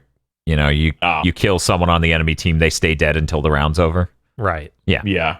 But yeah, I thought it looked okay. It looked neat. I might give it a try at some point. I don't know. The most remarkable part is the gamer headset. Bob, I noticed we went through this whole thing and we didn't mention the Rogue Lords. No, that game looked terrible, so I didn't put it on the list. Oh my Yeah, it looked God. really bad. We literally made up hypothetical pod lord names until the trailer ended, and we celebrated that we fit it in time. If people want You know what we also didn't mention that we shouldn't the fucking knockoff Lego Man games. Fuck that. that thing showed up Blanco. You know 3 what? times. Yeah. You know what else we didn't mention? When they said, let's talk about the future of video games from everyone you don't know. Oh yeah, it was great. They talked to several composers about next gen because audio, but none of them really know about 3D audio, so it was weird to talk to them. Then they talked to some random voice actor about SSDs. No, they talked to a voice actor about storytelling. Move on. It was Okay. bad. Look, we gotta remember the good and the bad. Yes, we have. Oh my God, we got another trailer for that Paper Mario game. Yeah, we'll open with that. Paper Mario: The Origami King has a over 5-minute long trailer that just shows you what the game's. Yeah, so the Origami King like takes over Princess Peach's castle, and Mario has to go across a variety of worlds to collect streamers, because the streamers are like encasing the castle. And this was the one part that I did not like. They showed the bosses, which include tape, a set of colored pencils, a rubber band man. That's amazing. That's hilarious. It looks like it has like normal bosses too, though, from this trailer. Yeah, those are like those are the chapter bosses, basically. I need to check this trailer out. Yeah, it's literally an army of colored pencils, which the detail I did like about it, the dialogue box has like different colored letters on everything. This game is weird because it seems like they made very close to a normal Paper Mario game, but didn't make the companions look unique, like to hide from Miyamoto's vision. Yes, because you have a bomb named Bobby, and they actually did say that your partners will help you in combat. It's the whole, you're spinning the circle grid to line them up, and you have a bunch of different weapons. We do know that the weapons that you pick up have durability, so they will eventually break. You collect a bunch of those. We do not know if there's experience in it yet, so there's a couple of worrying things there. The bosses, though, that they show are not the traditional fights that they've been showing, where now you have to build a route by spinning the thing around so you can get to the center and like deal damage. So it's kind of like lining up like a maze almost, because the whole thing is about rotating things on a time limit. But yeah, look cool. Like, I'm a lot more optimistic on it. It definitely just looks like a half step between whatever the fuck Paper Mario is right now and old ones. Real quick, don't want to end on this news, so we're going to cover it now. PSO2 Episode 4 is coming. They showed a dope trailer. Yeah, that's the Episode 4 story content. It's also coming on real PC stores soon, which I think they definitely had to get out in front and say, because their social media guy went, please give me a win. Yeah, no, that's fair. Marketing must be really pissed. This should have been the win of the century, but the Windows Game Store is a nightmare. But yeah, that's coming August. Yeah. Good. Maybe I'll try it then. We got two last pretty big stories. I guess I'll lead off with this one because it's funny. Yeah. AT&T, like they own Warner Brothers, and decided they don't want the video game division anymore, so they're selling it to the tune of $4 billion. And I wanted to do a gamer premonition. Who do you think's gonna buy Warner Brothers games? Feel. Sony, then the people who make Mortal Kombat Fatalities can work on The Last of Us 3. That's Bob! pretty good. Bob, I need to get away from that one. Okay. Bob. This is tough. This is really tough. Who's gonna own Mortal Kombat, Harry Potter games, I guess? Actually, I don't even know, because they're splitting off from Warner Bros. I wonder how that'll work. I think I'm going to just say Activision. I feel like they have enough money to swing around where they might do this. Yeah, the reports came out that they're already eyeing it. Like Take-Two, Activision, and EA. Yeah, those As those long make as sense. it isn't EA. EA doesn't need more of anything. Yeah. Injustice 3 on Frostbite. God, Mortal Kombat is already one of the worst things in terms of all the fucking microtransactions, where it's like easy fatality inputs for 25 cents a pop. Imagine EA owning that. The crypt with EA microtransactions, because it's already bad now, where it's like you gotta pay money to restock the crypt with random items. Where you're talking about all this, I'm like, it's gonna be Take-Two, isn't it? Because they're the ones who do NBA 2K and make the literal slot machines. It's gonna have real sweat on it. Dan. EA. I sat quietly and waited for my turn. All right, fine. Yeah. Microsoft, this is how they win. I mean, that would help them immensely. Those are some good studios. Now, is it like buying WB Games doesn't mean they own all those licenses, does it? At the end of the day, I think Rocksteady's worth a lot on its own. I could see them doing deals with WB to like continue those licenses. But yeah, that is a bit of a Because I'm just It's seeing that. like if Sony or Microsoft actually did buy them, Warner Bros. Would just be like, we don't want our things locked to one platform. I don't know. Whatever That's working pretty well for Marvel with Spider-Man. Yeah, Yep. it's working well for them, but since when has DC learned anything? Yeah, I don't know. If Sony bought them, it would be a little bit different. Phil Spencer's like, hey, there are a lot of players for these games. You'll notice. Can you just imagine how fucking mad Killer Instinct fans would be if that happened? Because they're just like, it's over, we're gone. No chance. Chance has been reduced to nothing. Oh God. I guess we can have Kilgore in Mortal Kombat 12. Thank God. Why Kilgore? I Kilgore's just always hilarious. also Kilgore is like, oh, not Kilgore, Fulgore. I get okay. mixed up. Yeah, Kilgore's the clone. Yeah, Fulgore. that they made with the no money. I'm excited for Shadow Jago. Yeah, it exists. I know. Okay, I was worried that you're like, that sounds stupid. I'll just make something up. It's like, yeah, that's real. Yeah, no, Bob was on the team. He came up with the design. So, Kinda cool. let's move on. Yeah. All right, last thing we got, Destiny 2 did their big The Future of Destiny like live stream where they announced the expansion coming out in September. It's called Beyond Light. It's going to be the start of the future of Destiny, in that there's no Activision part had any influence on this part. We're fully free. They're doing 2 more expansions for 2021 and then 2022. They don't want to make a Destiny 3 because they said they'd have to go dark and start working on it. They kind of just want to continue to make this the best game it can be, which will include cross-gen play. So it's like PS4 to PS5 cross-play. What? And full cross-play next year. What's boo about that? Yeah, I don't got. I think he wants Wanna to be able make- to load in instantly Yes, and not be held back. That's exactly it. Well, that's the thing. You just fill your team with cool guys with PS5s. I've never been more startled and confused from when Phil said something negative. Usually I'm like, you're being too mean as a bit. That just confused me. I mean, it will be funny if you load into a multiplayer match and then 3 of your team is fighting and then the rest shows up like 30 seconds later. There's no fucking way. That would be disastrous. They have to sync up playing at the beginning. I don't know, man. Yeah, there's the part where you fly in, where you're waiting to build the team, and that's when you're flying up. And then there's the one where you go into the hyperspace tube, and that's like everyone getting in there synced up.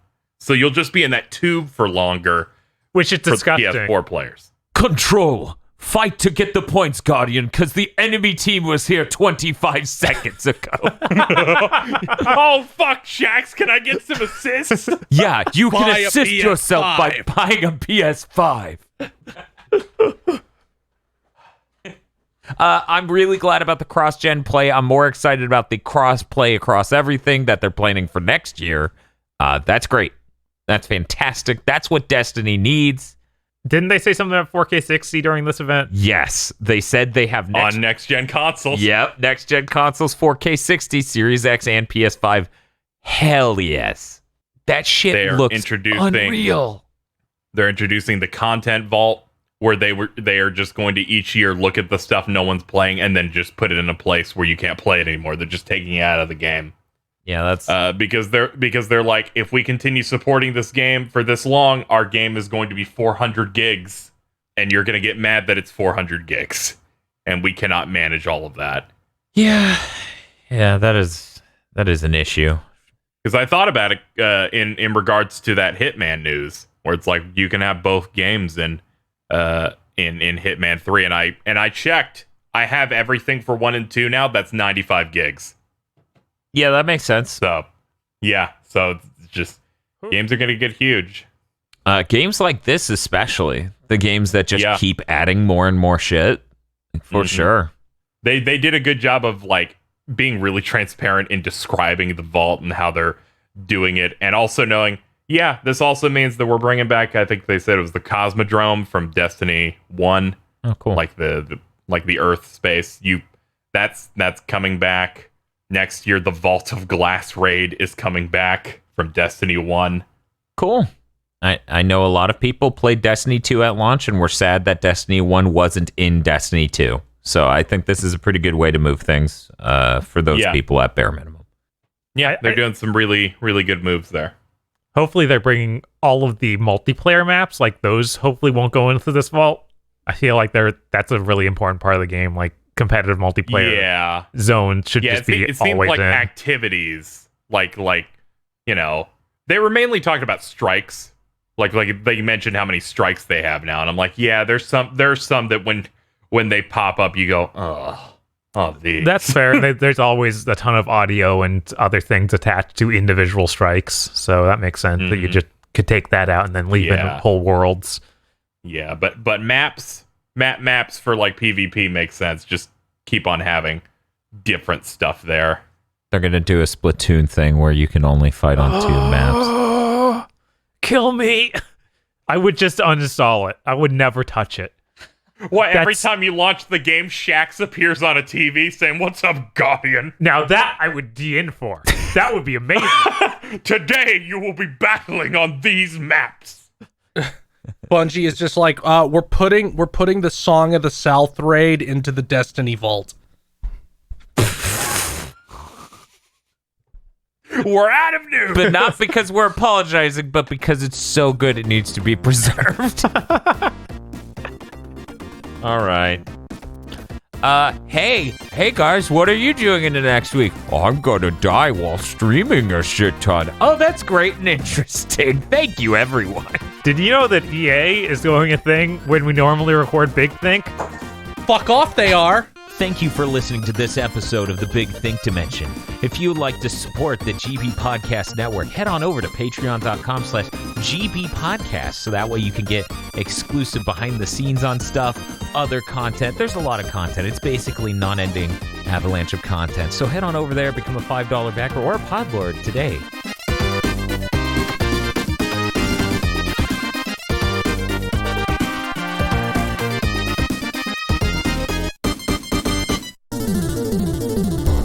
Month's GigaBoots videos have erupted into reality thanks to the money magic of our executive producers. Esme, Nicholas Cameron, E. Lee Broyles, Spaceman Spiff, Star Falcon, Danny Richardson, Red Blaze 27, Zenki Kongetsu, and Adam Admar.